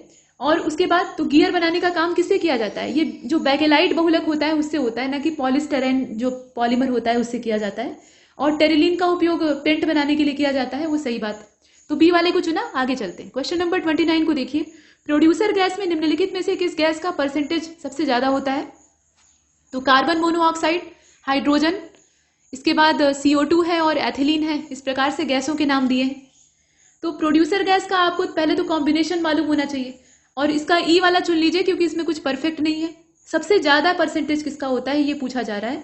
तो कार्बन मोनोऑक्साइड इसमें पाई जाती है करीब 22.3%, 22.3% के आसपास होती है। हाइड्रोजन का जो अमाउंट है वो यहाँ देखा जाए तो 8.12 ही होता है मात्र, ठीक, तो काफी कम है। नाइट्रोजन की मात्रा सबसे ज्यादा होती है, तो नाइट्रोजन यहाँ दिया ही नहीं है और इसीलिए मजबूरन हमें ई को चुनना पड़ रहा है। नाइट्रोजन यहाँ 52.55 यानी करीब 53% पाई जाती है, ठीक है। कार्बन डाइऑक्साइड मात्र 3% होती है, तो इसमें कुछ भी सही नहीं। इसके बाद नेक्स्ट क्वेश्चन नंबर 30 को देखिए। निम्नलिखित में से कौन सी गैस कोल गैस में नहीं पाई जाती, ठीक है, और कौन सी गैस बायोगैस में नहीं पाई जाती है? दोनों चीजें आपको बतानी है। तो नाइट्रोजन और CO2 दे रखा है, एथिलीन और हाइड्रोजन है, हाइड्रोजन सल्फाइड और एसिटिलीन है, या फिर कार्बन डाइऑक्साइड और मीथेन है। इसमें से होगा कौन सा? तो ये जो तीसरा है ना, इसका राइट आंसर इसमें से सी वाला हो जाएगा। देखिए सी वाले को अगर चुनते हैं तो हाइड्रोजन सल्फाइड और एसिटिलीन वाला जो ऑप्शन है वो परफेक्ट होता है। जो ना पाई जाए वो बताना था ना, तो आपको पहले पता होना चाहिए कि क्या क्या पाई जाती है। कोल गैस में अगर आप कॉम्बिनेशन देखें तो एसिटिलीन, एथिलीन, नाइट्रोजन और CO2 यानी कार्बन डाइऑक्साइड, ये सब होते हैं। बायोगैस का जो कॉम्बिनेशन होता है उसमें मेथेन तो रहेगा ही, उसमें कोई डाउट है ही नहीं है। उसके अलावा कार्बन डाइऑक्साइड, नाइट्रोजन, हाइड्रोजन और हाइड्रोजन सल्फाइड, ये सब पाए जाते हैं, ठीक। हाइड्रोजन सल्फाइड नहीं बल्कि हाइड्रोजन सल्फाइड, लास्ट में ड रहता है। तो इतना हमने देखा और इसका जो करेक्ट आंसर है वो सी वाला हो जाएगा। इसके बाद नेक्स्ट क्वेश्चन नंबर 31, इसमें कहा गया कि what is the calorific value of water gas, मतलब जल गैस या वाटर गैस जो होती है उसका ऊष्मीय मान क्या होता है, ये आपको बताना है। और इसके साथ ये पूछा जा रहा है कि calorific value of producer gas कितनी होती है, और यहाँ जो अमाउंट है वो किलो कैलोरी के हिसाब से आपको देखना है। तो देख लीजिए और बताइए। इसमें 2600 और 1500 दिया हुआ है, मतलब 2600 और 1500 है। इसके बाद 2800 और 1200 है। इसी प्रकार से दो और विकल्प है। तो देखिए क्वेश्चन नंबर 31 ये फैक्चुअल है, इसका डी वाला हो जाएगा। इसमें आपको रटना ही पड़ेगा और रटने के अलावा कोई विकल्प नहीं है इसमें। देखिए 2800 जो है ये किसका ऊष्मीय मान होता है, ये वाटर गैस का होता है, और प्रोड्यूसर गैस का जो ऊष्मीय मान है वो 1300 के आसपास होता है। इसके आधार पर हम ये तय करते हैं ना कि कौन सा ईंधन ज्यादा उपयोगी है, ज्यादा दक्ष है। और सबसे ज्यादा ऊष्मीय मान किसका होता है जरा कमेंट बॉक्स में बताइएगा। इसके बाद क्वेश्चन नंबर 32 को देख लेते हैं। Select the odd option among the following. Naphtha दिया है, लुब्रिकेटिंग ऑयल दिया है, फ्यूल ऑयल दिया है, गैसोलीन दिया है, और नॉन ऑफ द एबव और more than one of the above, ऐसे भी ऑप्शन है ई वाला। तो क्वेश्चन नंबर 32 और इसका जो राइट आंसर है वो ए हो जाएगा। ए वाले को अगर चुने तो इसका मतलब है कि नेफ्था इसमें से ऑड है। कैसे? नेफ्था जो है वो गैस अवस्था में पाया जाता है, मतलब इसकी जो ओरिजिनल कंडीशन है वो गैसियस स्टेट होती है। बाकी जितने हैं वो लिक्विड स्टेट में पाए जाते हैं। इसमें लुब्रिकेटिंग ऑयल है या फ्यूल ऑयल है या गैसोलीन है, ये जितने हैं ये सब ऑयल फॉर्मेट यानी लिक्विड फॉर्मेट में पाए जाते हैं। इसके बाद नेक्स्ट क्वेश्चन नंबर 33, इसमें कहा जा रहा है कि निम्नलिखित में से किसका उपयोग उद्योगों में ईंधन के रूप में किया जाता है, और पैराफिन के निर्माण में निम्नलिखित में से किसका इस्तेमाल किया जाता है। ये दो चीजें पूछी जा रही है। तो यहाँ फ्यूल ऑयल और गैसोलीन दिया हुआ है, डीजल और कैरोसिन दिया है, फ्यूल ऑयल और कैरोसिन दिया है, डीजल और गैसोलीन दिया है। बताइए इसमें से कौन सा पेयर परफेक्ट होगा। और 33 का सी वाला हो जाएगा। उद्योगों में ईंधन के रूप में फ्यूल ऑयल का इस्तेमाल किया जाता है, और पैराफिन का जो निर्माण होता है मतलब कैरोसिन उसमें यूज होता है। कैरोसिन का यूज किए बिना वो नहीं बन पाएगा, तो इसका सी वाला सही है। इसके बाद क्वेश्चन नंबर 34 को देखिए। Which of the following type of would has the highest calorific value. तो ये कौन सी लकड़ी होती है जिसका कि ऊष्मीय मान उच्चतम होता है। अब यहाँ पर कुछ लकड़ियों के नाम दे रखे हैं, जैसे कि ओक की लकड़ी होती है, ओक का जो वृक्ष होता है उससे प्राप्त होने वाली लकड़ी, या बर्च के वृक्ष से प्राप्त होने वाली लकड़ी, या पाइन के पेड़ से निकलने वाली लकड़ी, या जो लर्च नाम का वृक्ष होता है उससे प्राप्त होने वाली लकड़ी। बताइए इसमें से किसका ऊष्मीय मान सबसे उच्च होता है। इसका देखिए सी वाला हो जाएगा। ये जो वुड ऑफ पाइन है ना, इससे प्राप्त होने वाली जो लकड़ी, मतलब ये खुद ही लकड़ी है, पेड़ से लकड़ी प्राप्त होती है, तो वो जो ऊष्मीय मान है ये उच्च होता है इसका, ठीक। इसके बाद आगे चलते हैं। ओक से जो लकड़ी प्राप्त होती है उसका करीब 4729 से लेकर 4750 के बीच में होता है। लेकिन ये जो पाइन वाली है इसका अगर आप देखें, पाइन का मतलब क्या, देवदार की लकड़ी की बात हो रही है ना, तो देवदार का करीब 4818 से लेकर 5310 तक हो सकता है। ये उसके अंदर नमी की मात्रा या उसके सूखेपन पर भी निर्भर करता है। तो चलिए आगे चलते हैं। क्वेश्चन नंबर 35 को देखिए, which of the following fuel is not a manufactured fuel. ठीक है, जो मैन्युफैक्चर्ड फ्यूल ना हो वो आपको चुनना है। और which of the following fuel is a natural fuel, ये दो चीजें हैं। तो खोई और ल्यूब्रिकेटिंग ऑयल दिया हुआ है, मतलब ये गन्ने की जो खोई होती है उसके बारे में कहा जा रहा है, या ऑयल शेल है और पेट्रोलियम है, चारकोल और लिक्विफाइड पेट्रोलियम गैस है यानी एलपीजी, या फिर कोक और बायोडीजल है। बताइए इसमें से कौन सा होगा। तो ये जो 35 है इसका बी वाला चुन लेते हैं। बी वाले को चुनने का मतलब क्या होता है, ऑयल शेल और जो पेट्रोलियम है इसके बारे में हम देख रहे हैं। विनिर्मित ईंधन जो नहीं है उसकी आपको तलाश करनी थी। तो विनिर्मित ईंधन कौन कौन से होते हैं पहले ये जान लीजिए। खोई जो होती है वो भी, पुआल भी, इसके अलावा कास्ट कोयला यानी जो वुड कोल होता है, चारकोल और कोक जिसे आप कहते हैं वो चीजें, इसके अलावा lubricating oil, biodiesel, liquefied petroleum gas, ये सब विनिर्मित ईंधन यानी मैन्युफैक्चर्ड फ्यूल होते हैं। और नेचुरल फ्यूल में अगर आप देखें तो ऑयल शेल और पेट्रोलियम का नाम आता है, ये नेचुरल फ्यूल होते हैं। ये तो जरा सोचने वाली बात थी, लॉजिक का क्वेश्चन था। इसके बाद आगे चलते हैं। क्वेश्चन नंबर 36 को देखिए, select the odd option among the following. Physical quantity दी है और उसकी जो एसआई यूनिट है वो दे रखी है। फिजिक्स का जो शुद्ध रूप है वो हम लोग देख रहे हैं। तो स्पेसिफिक हीट दिया हुआ है फिजिकल क्वांटिटी में, मोमेंटम है, ल्यूमिनस इंटेंसिटी है और मैग्नेटिक इंडक्शन है। इनकी एसआई यूनिट यहाँ साइड में दी हुई है, जूल पर केजी, न्यूटन सेकेंड, कैंडेला और बार। तो इसमें देखकर बताइए कि कौन सा ऑड है। और 36 का जो डी वाला है वो ऑड है। मैग्नेटिक इंडक्शन और बार जो दिया है वही इसमें अलग है। कैसे अलग है, वो असल में गलत है। उसकी यूनिट क्या होती है, गॉस होती है। गॉस में उसको मीजर करते हैं, बाकी जितना है वो सही है। स्पेसिफिक हीट का जूल पर केजी, संवेग का मतलब जो मोमेंटम है उसका न्यूटन सेकेंड हो जाएगा, और जो ल्यूमिनस इंटेंसिटी यानी ज्योति तीव्रता है उसका कैंडेला होता है, ये तो मूल राशि हो गई। और चुंबकीय प्रेरण का गॉस होता है, उसको आप याद रखेंगे, बार नहीं होता है। इसके बाद नेक्स्ट क्वेश्चन नंबर 37 को देखते हैं। 37 में फिर पूछा जा रहा है कि select the incorrect option among the following. Magnetic intensity की जो यूनिट है वो टेस्ला होती है, मैग्नेटिक फील्ड की यूनिट गॉस होती है, ऐसा दिया हुआ है। एटमॉस्फेरिक प्रेशर जो है वो पास्कल में मीजर किया जाता है, और जो पूर्ण तापमान यानी एब्सोल्यूट टेम्परेचर होता है उसको केल्विन में मीजर करते हैं, केल्विन में मीजर करते हैं, ऐसा दिया हुआ है। तो इसमें से गलत विकल्प का आपको चयन करना है, जो इनकरेक्ट ऑप्शन है। और 37 का सी वाला हो जाएगा। सी को अगर चुने मतलब एटमॉस्फेरिक प्रेशर और पास्कल वाला, तो वो गलत है। देखिए, चुंबकीय तीव्रता का टेस्ला होता है, चुंबकीय क्षेत्र का गॉस होता है, और जो एटमॉस्फेरिक प्रेशर होता है उसका बार होता है। जो पीछे आपने देखा है ना बार, वो असल में एटमॉस्फेरिक प्रेशर को नापने की इकाई होती है। और परम ताप यानी जो एब्सोल्यूट टेम्परेचर है उसका तो केल्विन होगा ही, उसमें कोई डाउट नहीं है। इसके बाद आगे चलते हैं। क्वेश्चन नंबर 38 को देखिए, select the incorrect option among the following. Discovery of X rays, ये प्रोफेसर रॉन्जन के द्वारा की गई थी। डिस्कवरी ऑफ इलेक्ट्रॉन, ये जे थॉमसन के सौजन्य से होती है। प्रोपाउंडिंग क्वांटम थ्योरी जो है ये मैक्स प्लैंक के द्वारा दी गई है। ठीक है, मतलब प्रोपाउंडिंग का मतलब ये होता है प्रतिपादन करना। तो इन्होंने क्या किया था, जो क्वांटम थ्योरी है उसका प्रतिपादन किया था। और नील्स बोर ने क्या काम किया था, तो थ्योरी ऑफ एटॉमिक स्ट्रक्चर, ये इनकी देन है। अब इसमें से आपको देखकर बताना है कि इनकरेक्ट ऑप्शन कौन सा है। तो इसका ई हो जाएगा। ई वाला चुन लेते हैं और देखते हैं कि इसमें क्या गड़बड़ है। गड़बड़ यह है कि एक्स किरणों की खोज रॉन्जन ने की थी, बहुत अच्छी बात है। और पहला जो नोबेल पुरस्कार है वर्ष 1901 में वो इन्हीं को दिया जाता है, फिजिक्स के क्षेत्र में। ठीक है, पहला जो नोबेल प्राइज है वो फिजिक्स के क्षेत्र में दिया गया, और वो ये रॉन्जन को दिया गया एक्स किरणों की डिस्कवरी के लिए। इलेक्ट्रॉन की खोज जे थॉमसन ने की थी, ये भी बहुत अच्छी बात है। और क्वांटम थियरी का प्रोपाइंडिंग करने का मतलब प्रतिपादन करने का काम ये मैक्स प्लैंक का ही था, और कौन करेगा, मैक्स प्लैंक ही करेंगे। और परमाणु संरचना का सिद्धांत ये नील्स बोर का है। तो बताइए इसमें गलत क्या है, सब तो सही ही है। तो एक से उपर्युक्त में से कोई नहीं वाला जो विकल्प है उसको हमने चुन लिया। इसके बाद आगे चलते हैं। क्वेश्चन नंबर 39 को देखिए, सही विकल्प का आपको चयन करना है।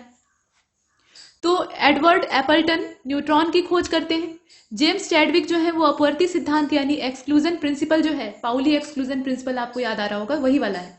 ठीक है, तो उस अपवर्जन सिद्धांत की खोज करते हैं। मतलब पाउली झूठ में वहां अपना नाम लेकर घूम रहे थे, ऐसा कहा गया। और वोल्फगैंग पाउली, वही पाउली का पूरा नाम है, तो इन्होंने स्टडी ऑफ आइनोस्फीयर का काम किया था, मतलब आइनोस्फीयर के बारे में काफी रिसर्च और स्टडी की थी। और इसके बाद पैट्रिक ब्लैकेट का नाम दिया है, इन्होंने कॉस्मिक रेज के ऊपर स्टडी की थी। तो बताइए कि इसमें से सही क्या है। दो तो सरासर यहाँ पहले ही गलत दिखाई दे रहे हैं, बी और सी वाला। बचे हुए जो है उनको देख लीजिए, और इसका डी वाला हो जाएगा। इसमें सही कौन सा है, जो पैट्रिक ब्लैकेट वाला है वही एकमात्र सही, study of cosmic rays.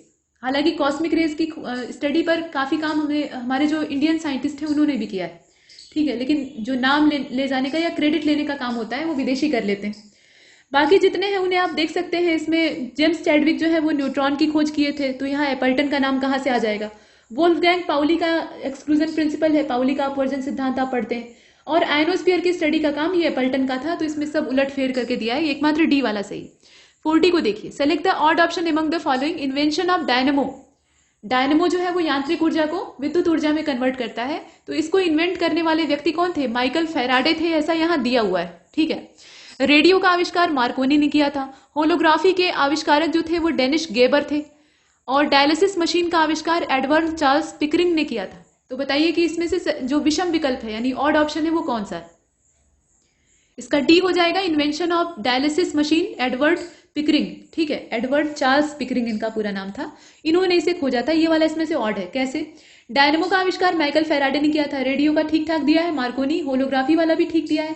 Photometer का आविष्कार ये पिकरिंग के द्वारा किया गया था। डायलिसिस मशीन इन्होंने नहीं खोजी थी बल्कि फोटोमीटर खोजा था, तो ये गलत है एक तरीके से। अब आप ये बताइए कि डायलिसिस मशीन को खोजने वाले व्यक्ति कौन थे, उसके डेवलपमेंट करने वाले व्यक्ति कौन थे। इसके बाद आगे चलते हैं। प्रश्न संख्या 41 को देखिए, सेलेक्ट द इनकरेक्ट ऑप्शन। यहाँ मशीन और थ्योरी दी हुई है। तो भाप का इंजन जो है वो थर्मोडायनेमिक्स की थ्योरी पर काम करता है।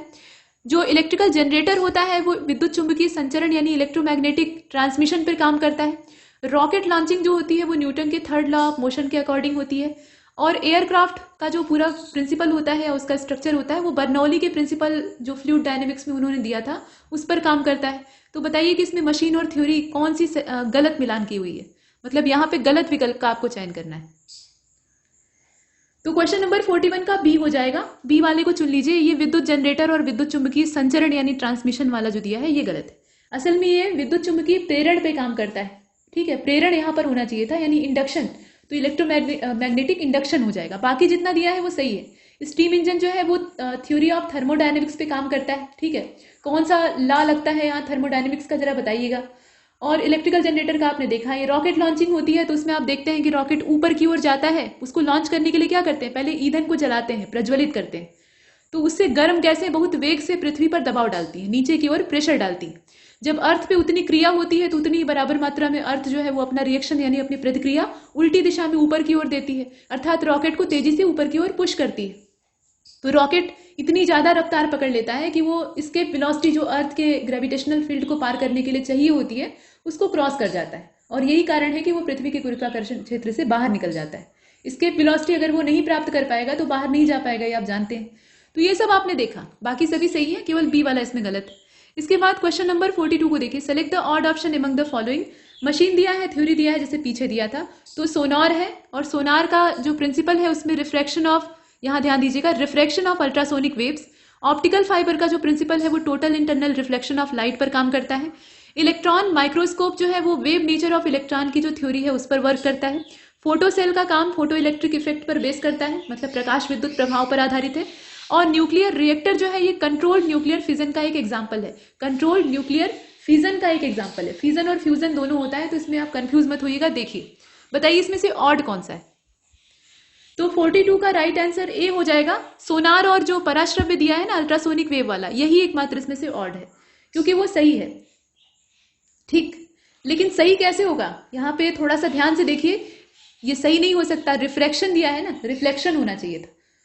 जो अल्ट्रासोनिक वेव है वो रिफ्लेक्ट होकर आती हैं, जैसे सोनार होता है तो अल्ट्रासोनिक वेव्स को रिलीज करता है, वो पानी के अंदर जाती हैं, और जो डूबे हुए चीजें या गहराई वाले हिमशैल होते हैं उनका पता लगाने के लिए ऐसा किया जाता है, तो उनसे वो टकराती हैं फिर वापस रिफ्लेक्ट होकर आती हैं। तो ये रिफ्लेक्शन के सिद्धांत पर काम करता है, न कि रिफ्रैक्शन के, और इसीलिए ये गलत है।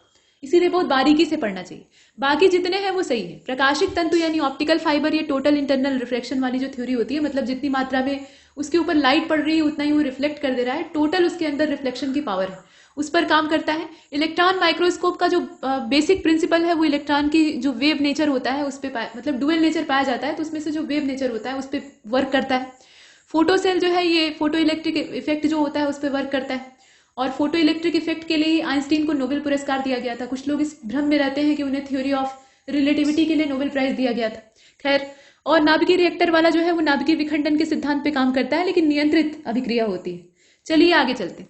इसके बाद क्वेश्चन नंबर 43 को देखिए, select the odd option among the following related to light detection and ranging.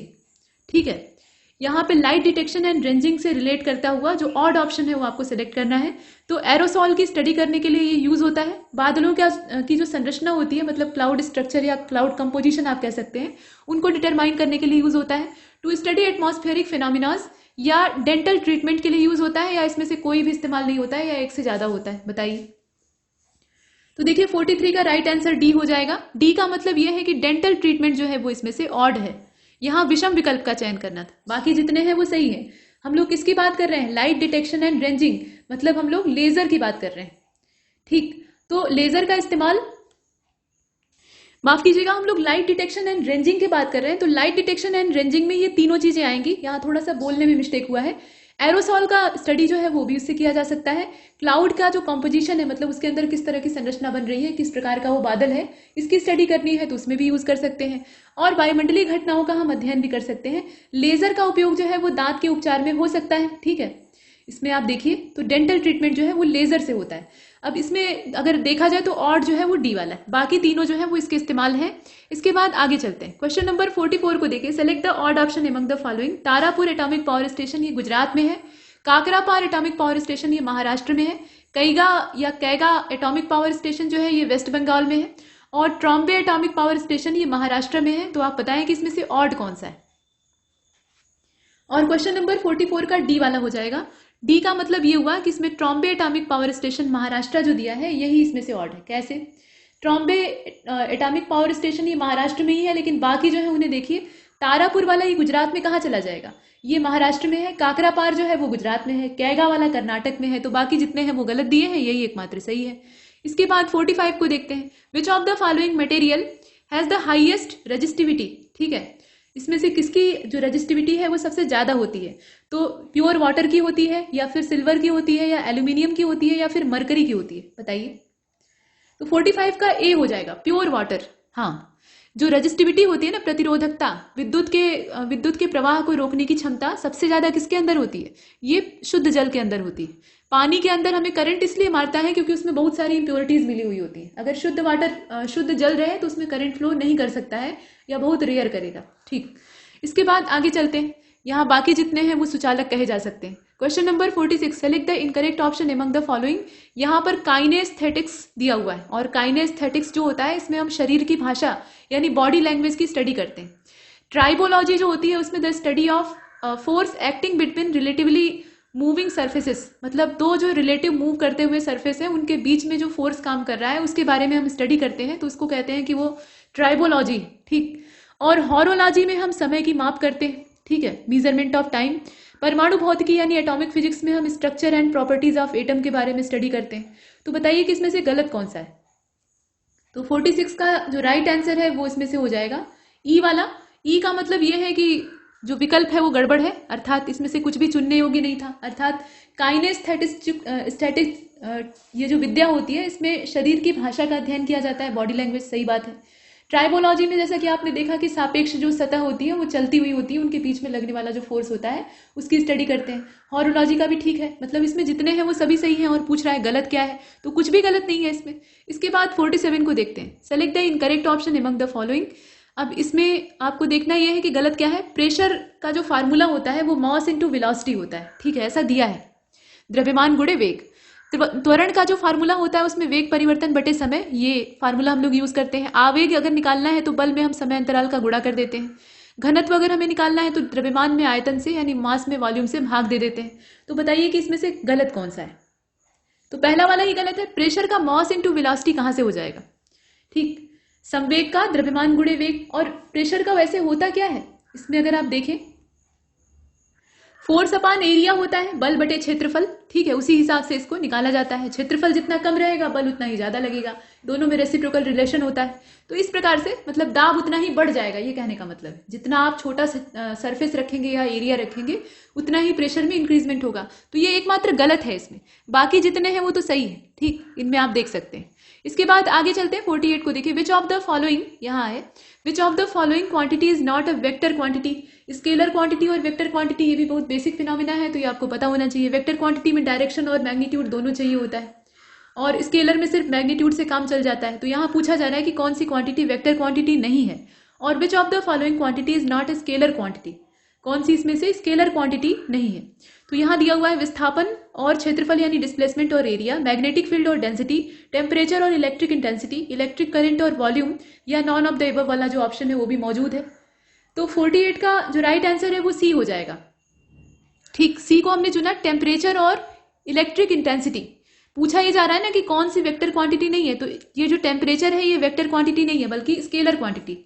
और ये पूछा जा रहा है कि कौन सी स्केलर नहीं है, तो इलेक्ट्रिक इंटेंसिटी जो है वो स्केलर नहीं है। असल में स्केलर क्वांटिटी जो है उसमें आप एरिया को रख सकते हैं, डेंसिटी को रख सकते हैं, टेम्परेचर और वॉल्यूम भी उसी में आएगा। और जो वेक्टर क्वांटिटी है उसमें डिस्प्लेसमेंट हो गया, इसके अलावा मैग्नेटिक फील्ड है, ठीक है, और इलेक्ट्रिक इंटेंसिटी को भी आप रखेंगे, इलेक्ट्रिक करंट भी उसी में आएगा। इस प्रकार से होता है।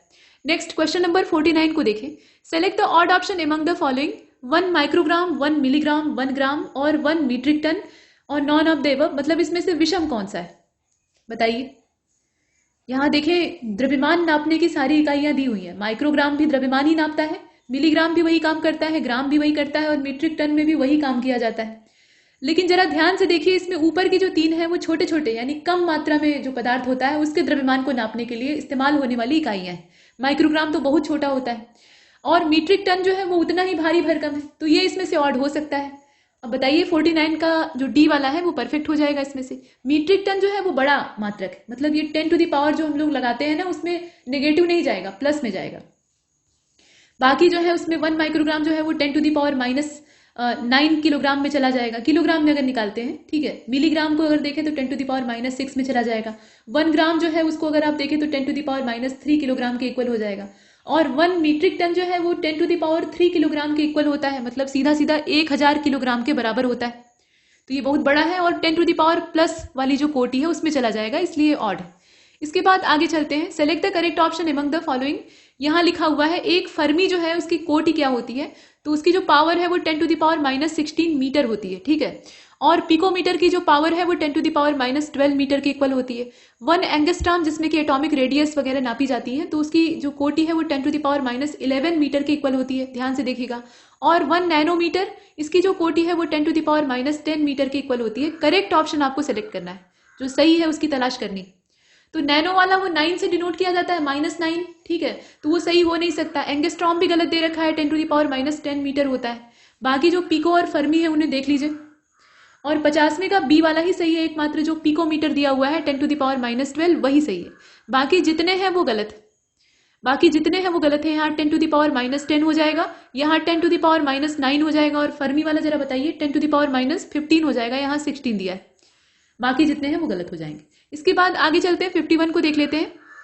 यहाँ कहा जा रहा है कि select the correct option related to dimensional formula of surface tension and Planck constant. मतलब सरफेस टेंशन का और प्लैंक कांस्टेंट का आपको जो डायमेंशनल फार्मूला यानी विमीय सूत्र है वो इसमें से बताना है। तो आप जानते हैं कि विमाओं को बड़े अक्षरों में लिखा जाता है, कैपिटल लेटर में लिखा जाता है, और जो बड़ा वाला ब्रैकेट होता है, स्क्वायर ब्रैकेट होता है, उसके अंदर इसे बंद करके लिखते हैं।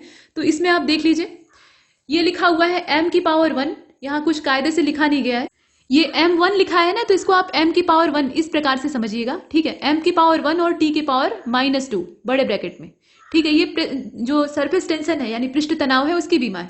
और प्लैंक कांस्टेंट की लिखी हुई है ml की पावर -2 t की पावर -1। उसी प्रकार से mt की पावर -2। अब देखिए m की पावर अब अगर आप 1 लगाएं तो भी ठीक है, नहीं लगाते हैं तब भी ये रहेगा तो है ही, तो इसको आप डायरेक्टली पढ़ सकते हैं mt की पावर -2, ठीक है। तो mt की पावर -2 और ml² t की पावर 1, या फिर mt की पावर -2 और ml² t की पावर -1, या t इनवर्स भी आप कह सकते हैं, और mt की पावर -2 और ml² t की पावर 1। बताइए कि इसमें से प्लैंक कांस्टेंट और सरफेस टेंशन की जो डायमेंशन है वो कौन सी। देखिए 51 का राइट आंसर सी हो जाएगा। सी वाले को जरा ध्यान से देखिए, mt की पावर -2 ये सरफेस टेंशन की डायमेंशन है, बेशक है। और ये देखिए जो प्लैंक कांस्टेंट है उसकी डायमेंशन ml² t की पावर -1, ये वाला सही। इसके बाद आगे चलते हैं। इसमें m, t और l ये किस चीज को डिनोट करते हैं जरा बताइए। m जो है वो मास का रिप्रेजेंटेशन करता है, और l जो है वो लेंथ को रिप्रेजेंट करता है, t जो है वो टाइम को रिप्रेजेंट करता है। ऐसे ही टेम्परेचर को आपको डिनोट करना है तो थीटा का इस्तेमाल करेंगे, और थीटा भी कैपिटल होता है। इसके बाद नेक्स्ट क्वेश्चन नंबर 52 को देखिए। Select the incorrect option among the following. Size of hydrogen molecule जो होता है वो 10 टू द पावर -12 मीटर होता है, ऐसा दिया हुआ है, ठीक है, इसे आप देख पा रहे हैं। यहाँ हाइड्रोजन मॉलिक्यूल का दिया है। और वेवलेंथ ऑफ लाइट जो है वो 10⁻⁻7 मीटर होती है। Size of red blood cell ये 10⁻⁻5 मीटर के इक्वल होता है। थिकनेस ऑफ नॉर्मल पेपर, जो कॉमन ऐसे हम लोग पेपर यूज करते हैं, उसकी थिकनेस 10⁻⁻4 मीटर होती है। तो बताइए कि इसमें से इनकरेक्ट ऑप्शन कौन सा है, गलत का चुनाव आपको करना है। और 52 का राइट आंसर ए हो जाएगा। हाइड्रोजन अणु का जो आकार दिया है ना, वही एकमात्र इसमें गलत है। 10⁻⁻12 मीटर दिया है, जबकि एक्चुअली ये होता है 10⁻10 मीटर। 10⁻10 मीटर होता है, न कि -12। बाकी जितने हैं वो सही है। नेक्स्ट क्वेश्चन नंबर 53 को देखिए। इसमें कहा जा रहा है कि which of the following has the highest mass, मतलब इसमें से किसका द्रव्यमान सबसे ज्यादा होगा। तो कौन सा होगा, मास ऑफ प्रोटॉन ज्यादा होगा, मास ऑफ डस्ट पार्टिकल ज्यादा होगा, या फिर मास ऑफ रेन ड्रॉप ज्यादा होगा, या फिर मास ऑफ मॉस्किटो ज्यादा होगा, मच्छर का द्रव्यमान, या इसमें से कोई भी सत्य नहीं है, या एक से ज्यादा सही हो सकता है। तो यहाँ चूंकि सबसे ज्यादा पूछा है तो कोई एक से ज्यादा तो होगा नहीं, बताइए कौन सा होगा। तो 53 का डी हो जाएगा, मास ऑफ मॉस्किटो। ठीक है, ये जो मॉस्किटो यानी मच्छर महाराज है, इनका द्रव्यमान सबसे ज्यादा होगा। प्रोटॉन का द्रव्यमान लगभग होता है 10⁻⁻27, इसमें लगभग क्या है नापा ही गया है। और जो डस्ट पार्टिकल है उसका 10⁻⁹ होता है, और जो रेन ड्रॉप होती है उसका मास देखें तो 10⁻6 के आसपास होता है। और मच्छर का जो मास होता है ना, मतलब मॉस्किटो का जो मास होता है वो 10⁻5 होता है। यहाँ पर 10 की जो पावर है ना, आपने देखा कि प्रोटॉन का जो मास था वो 10⁻27 था। तो 27 से कुछ नहीं होता है, वो ज्यादा नहीं हो जाएगा, कम हो जाएगा, क्योंकि उसके आगे माइनस लगा है। इतना ही, जितना यहाँ 27 लिखा है ना, उतना ही ये नेगेटिव में चला जाएगा, तो ये और छोटा माना जाएगा इस प्रकार से। फिलहाल आगे चलते हैं। क्वेश्चन नंबर 54 को देखिए। Select the correct option among the following. Magnetometer जो है ये इंटेंसिटी ऑफ साउंड को मीजर करता है। ठीक है, ऐसा दिया हुआ है। ओम मीटर जो है वो मैग्नेटिक फील्ड को मीजर करता है, और यहाँ थोड़ा कट रहा है, इसे सही कर लीजिए। ओंडोमीटर जो होता है वो फ्रीक्वेंसी ऑफ इलेक्ट्रोमैग्नेटिक वेव्स को मीजर करता है। फोनोमीटर का काम इलेक्ट्रिक रेजिस्टेंस को नापना है। तो बताइए कि इसमें से करेक्ट कौन सा है, सही का आपको चुनाव करना है। इसका सी वाला हो जाएगा। ये जो ओंडोमीटर दिया है ना, फ्रीक्वेंसी ऑफ इलेक्ट्रोमैग्नेटिक वेव, यही एकमात्र सही है। बाकी जो है उसको आप देख सकते हैं, इसमें आप देख लीजिए। बाकी जो है मैग्नेटोमीटर जो होता है वो इंटेंसिटी ऑफ साउंड को कैसे नापेगा, इसमें मैग्नेट वर्ड है तो ये चुंबक से जुड़ा हुआ है, मतलब ये चुंबकीय क्षेत्र को ही नापता है। ओम मीटर जो है ये रेजिस्टेंस को नापता है। ओंडोमीटर जो होता है ये आपने देख ही लिया। फोनोमीटर ये साउंड की इंटेंसिटी को मेजर करता है, इस प्रकार से। इसके बाद 55 को देखिए। Select the odd option among the following. यहाँ लिखा हुआ है थर्मोपाइल। अब थर्मोपाइल एक प्रकार का यंत्र होता है जो कि रेडिएशन इंटेंसिटी को नापता है। ठीक है, और उंडोमीटर जो होता है, यूडोमीटर असल में ये है, ये रेन गेज की तरह से काम करता है, यानी वर्षा मापन का काम करता है। सैक्रोमीटर ये शर्करा की मात्रा को नापता है, मतलब शर्करा का जो कॉन्सेंट्रेशन होता है, सांद्रता होती है, उसको मीजर करता है। विस्कोमीटर का काम क्या होता है, विस्कोसिटी को मीजर करना, मतलब कोई भी फ्लूइड जो है वो कितना गाढ़ा है इसको ये मापता है। विस्कोसिटी का मतलब क्या होता है, श्यानता अर्थात गाढ़ापन। और इसमें से कोई भी सत्य नहीं हो सकता है, तो बताइए। और 55 का जो राइट आंसर है वो डी हो जाएगा। डी का मतलब क्या है, इसमें विस्कोमीटर वाला जो ऑप्शन है वो इसमें ऑड है। कैसे, देखिए थर्मोपाइल जो है ये रेडिएशन मीजर करने के लिए काम आता है। यूडोमीटर जो होता है ये वर्षा मापने के लिए काम आता है। ठीक, और सैक्रोमीटर जो होता है ये रक्त की माफ कीजिएगा, शर्करा की सांद्रता जो होती है उसको मीजर करने के लिए काम में आता है। और वेंचुरी मीटर का काम होता है, यहाँ देखिए लिखा क्या है, द्रवों की प्रवाह की गति को मापने का यंत्र। ठीक है, विस्कोमीटर के आगे श्यानता नहीं लिखा था, उसके आगे लिखा था कि जो लिक्विड का फ्लो होता है उसको ये मीजर करता है, तो ये गलत दिया है। वेंचुरी मीटर जो होता है वो फ्लो को मीजर करता है, उसकी गति नापता है कि वो किस फ्लो से बह रहा है। और विस्कोमीटर उसके गाढ़ेपन यानी उसकी जो सांद्रता है उसको माफ कीजिएगा, उसकी जो श्यानता है उसको नापता है। तो यही वाला इसमें गलत है, इसीलिए ऑड है। इसके बाद आगे चलते हैं। क्वेश्चन नंबर 56 को देखिए। Select the incorrect option among the following. Hydrometer जो है ये रिलेटिव डेंसिटी को नापता है, मतलब जो ऑब्जेक्ट है उसकी रिलेटिव डेंसिटी को मेजर करता है। हाइड्रोफोन ये अंडर वाटर जो साउंड होता है उसको सुनने में काम आता है। हाइग्रोमीटर का काम एटमॉस्फेरिक ह्यूमिडिटी को मेजर करना है। और क्रेस्कोग्राफ जो है ये पौधों की वृद्धि को दर्शाने वाला यंत्र होता है। इस प्रकार से दिया है, बताइए कि इसमें से इनकरेक्ट कौन सा है। और क्वेश्चन नंबर 56, इसका जो राइट आंसर है वो ई वाला हो जाएगा। इसमें जितने भी विकल्प दिए उन्हें देख लीजिए। हाइड्रोमीटर जो होता है ये सापेक्षिक घनत्व यानी जो रिलेटिव डेंसिटी होती है उसको मेजर करने के लिए काम में आता है, सही बात है। और हाइड्रोफोन जो होता है ये अंडर वाटर साउंड को सुनने के लिए काम में आता है। एटमॉस्फेरिक ह्यूमिडिटी है तो उसको मेजर करने के लिए हम लोग हाइग्रोमीटर ही यूज करेंगे, तो ये भी सही दिया है, सी वाला भी सही है। और क्रेस्कोग्राफ का आपने देखा वो साफ साफ दिखाई दे रहा है, सही है। तो इसमें जितने भी हैं वो सभी सत्य हैं। इसके बाद 56 के बाद 57 को देखिए। Select the incorrect option from the following. एक अर्ग जो है वो 10⁻⁻7 जूल के इक्वल होता है, ध्यान से देखिएगा। एक वॉट हावर जो होता है, मतलब एक वॉट घंटा, वो 4200 जूल के इक्वल होता है। एक कैलोरी जो है वो 4.184 जूल यानी 4.184 जूल के बराबर होती है। एक किलो कैलोरी जो है वो 4184 जूल के बराबर होती है। तो बताइए कि इसमें से इनकरेक्ट ऑप्शन कौन सा है? 57, इसका बी वाला हो जाएगा। इनकरेक्ट चुनना है ना, तो वॉट घंटा वाला जो है इसको चुन लीजिए। देखिए अर्ग वाला सही दिया है, 10⁻⁻7 जूल के इक्वल होता है। एक कैलोरी जो है वो 4.184 जूल के इक्वल होती है, वो भी सही है। एक किलो कैलोरी जो है वो 4184 जूल के बराबर होती है, और एक वाट घंटा ये 3600 जूल के बराबर होता है, यहाँ 4200 दिया हुआ है, इसलिए ये गलत है। इसके बाद 58 को देखिए, which of the following instrument convert mechanical energy into electrical energy? कौन सा ऐसा इंस्ट्रूमेंट इसमें होगा? तो इलेक्ट्रिक हीटर होगा, डायनेमो होगा, कार की बैटरी होगी, या फिर इलेक्ट्रिक सेल होगी, इसमें से कौन सा होगा? तो 58 और इसका जो करेक्ट आंसर है वो बी हो जाएगा, डायनेमो। ये काम करता है, अभी पीछे हमने देखा है, मतलब यांत्रिक ऊर्जा को विद्युत ऊर्जा में कन्वर्ट करता है। अगर आप अपने साइकिल के पहिए में एक डायनेमो फिट करवा लें तो आप जितनी ज्यादा साइकिल चलाएंगे उसको आप चार्ज करके उससे मोबाइल अपना चार्ज कर सकते हैं, या बल्ब जला सकते हैं, लाइट जला सकते हैं, कुछ भी हो सकता है। इस प्रकार से होता है। इसके बाद आगे चलते हैं, यहाँ देखिए 59, निम्नलिखित में से कौन सा उपकरण यांत्रिक ऊर्जा को विद्युत ऊर्जा में कन्वर्ट करता है? माफ कीजिएगा, कन्वर्ट नहीं करता है। अब यहाँ जो कन्वर्ट ना करे वो आपको देखना है। तो टरबाइन दिया है, विंड मिल दिया है, इलेक्ट्रिक फैन दिया है और डायनेमो दिया है, बताइए। तो यहाँ अगर आप देखें तो 59 का राइट आंसर कौन सा होगा? इसमें सी वाला हो जाएगा। इलेक्ट्रिक फैन का काम क्या होता है? इलेक्ट्रिक फैन यांत्रिक एनर्जी को, मतलब जो यांत्रिक ऊर्जा होती है उसको विद्युत ऊर्जा में कन्वर्ट नहीं करता है, बल्कि विद्युत ऊर्जा को यांत्रिक ऊर्जा में कन्वर्ट करता है। मतलब आप समझ रहे हैं ना, पंखा जो होता है वहां तार से बिजली वहां तक पहुंचती है, तो वो विद्युत ऊर्जा है। अब वो अपनी पंखुड़ियों को घुमाता है उसी की ऊर्जा से, तो ये क्या कर रहा है? उसको मैकेनिकल एनर्जी में ट्रांसफर कर रहा है, तो उल्टा दे दिया है। तो इसका सी वाला हो जाएगा। इसके बाद आगे चलते हैं, 60वें नंबर के प्रश्न को देखिए। Select the incorrect option among the following. Rusting of tree leaves, यहां आप देख रहे हैं ये रस्टलिंग ऑफ ट्री लीव्स है, तो इसके लिए जो ध्वनि उत्पन्न होती है, मतलब पेड़ की पत्तों की सरसराहट से जो ध्वनि उत्पन्न होती है वो 20 से लेकर 30 डेसिबल के बीच की होती है। पुलिस के सायरन से जो ध्वनि उत्पन्न होती है वो 110 से 120 डेसिबल के बीच की होती है। जेट एयरक्राफ्ट का जो शोर होता है वो 140 से लेकर 150 डेसिबल के बीच का होता है। और फैक्ट्रीज से जो आवाज आती है, मतलब कारखाने से, अब कारखाना किस चीज का है इस बात पर भी तो डिपेंड करता है, ठीक है। तो सामान्य जो कारखाना है उससे 100 से लेकर 120 डेसिबल की आवाज उत्पन्न होती है। तो इसमें से गलत कौन सा है ये बताइए। अब जो 60वां है ना, इसका राइट आंसर ए वाला हो जाएगा। ये जो ट्री लीव्स है इनकी सरसराहट की जो ध्वनि दिया हुआ है 20 से 30, ये गलत दिया है। आमतौर पे 10 से 20 डेसिबल, ये देखिए औसत दिया हुआ है, मतलब ऐसा नहीं है कि कुछ एक्सट्रीम कंडीशन इसमें मौजूद है। अब पेड़ की पत्ते की सरसराहट ये इस बात पर भी तो डिपेंड करेगी ना कि पेड़ कौन सा है।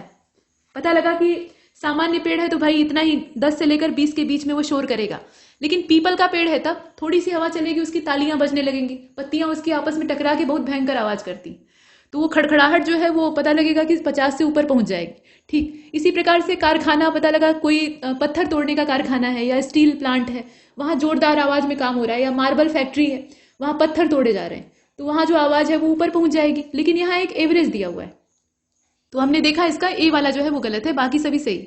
क्वेश्चन नंबर 61 को देखिए। 61 में कहा जा रहा है कि प्रतिकारक के निम्नलिखित में से किस गुण पर रासायनिक अभिक्रिया की गति निर्भर नहीं करती। केमिकल रिएक्शन किस चीज पर डिपेंड नहीं करता है? यहाँ जो रिएक्टेंट है उसके विषय में पूछा जा रहा है। तो रिएक्टेंट के ये कॉन्सेंट्रेशन पर डिपेंड नहीं करता है, उसके टेम्परेचर पर डिपेंड नहीं करता है, उसकी फिजिकल स्टेट या उसकी जो रिएक्टिविटी है किस चीज पर वो डिपेंड नहीं करता है। तो 61 का डी हो जाएगा, रिएक्टिविटी पर डिपेंड नहीं करता है।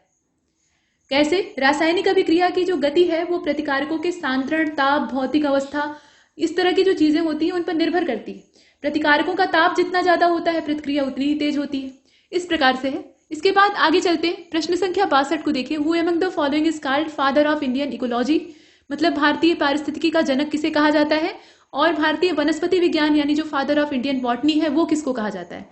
तो यहाँ पर आर मिश्रा और बीरबल साहनी का नाम दिया है, एस आर कश्यप का नाम दिया है और विलियम रॉक्सबर्ग का नाम दिया है, रॉक्सबर्ग का नाम दिया है।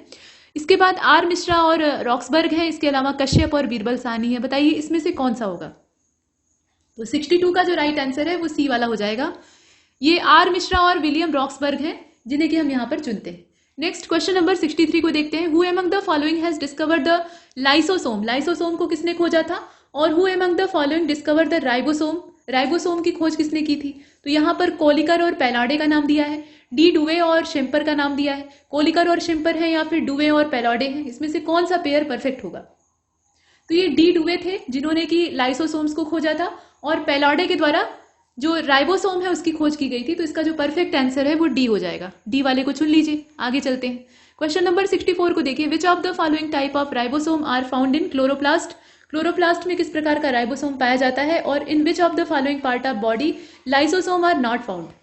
कहां पर लाइसोसोम नहीं पाए जाते हैं? तो यहाँ पर 7s टाइप का जो राइबोसोम है वो पाया जाता है और अग्न्याशय में ये नहीं पाए जाते हैं, ऐसा दिया हुआ है। इसके बाद देखिए 7s राइबोसोम और स्टमक दिया है, 80s राइबोसोम और लिवर दिया हुआ है, या 80s राइबोसोम्स और ब्रेन दिया है। बताइए इसमें से कौन सा पेयर परफेक्ट होगा? तो इसका बी वाला हो जाएगा। बी वाले को चुन लीजिए। 7s राइबोसोम्स और आमाशय यानी स्टमक जो है, स्टमक में लाइसोसोम्स नहीं पाए जाते। ठीक, इस प्रकार से हमने देखा, तो इसका बी वाला सही है। इसके बाद 65 को देखें।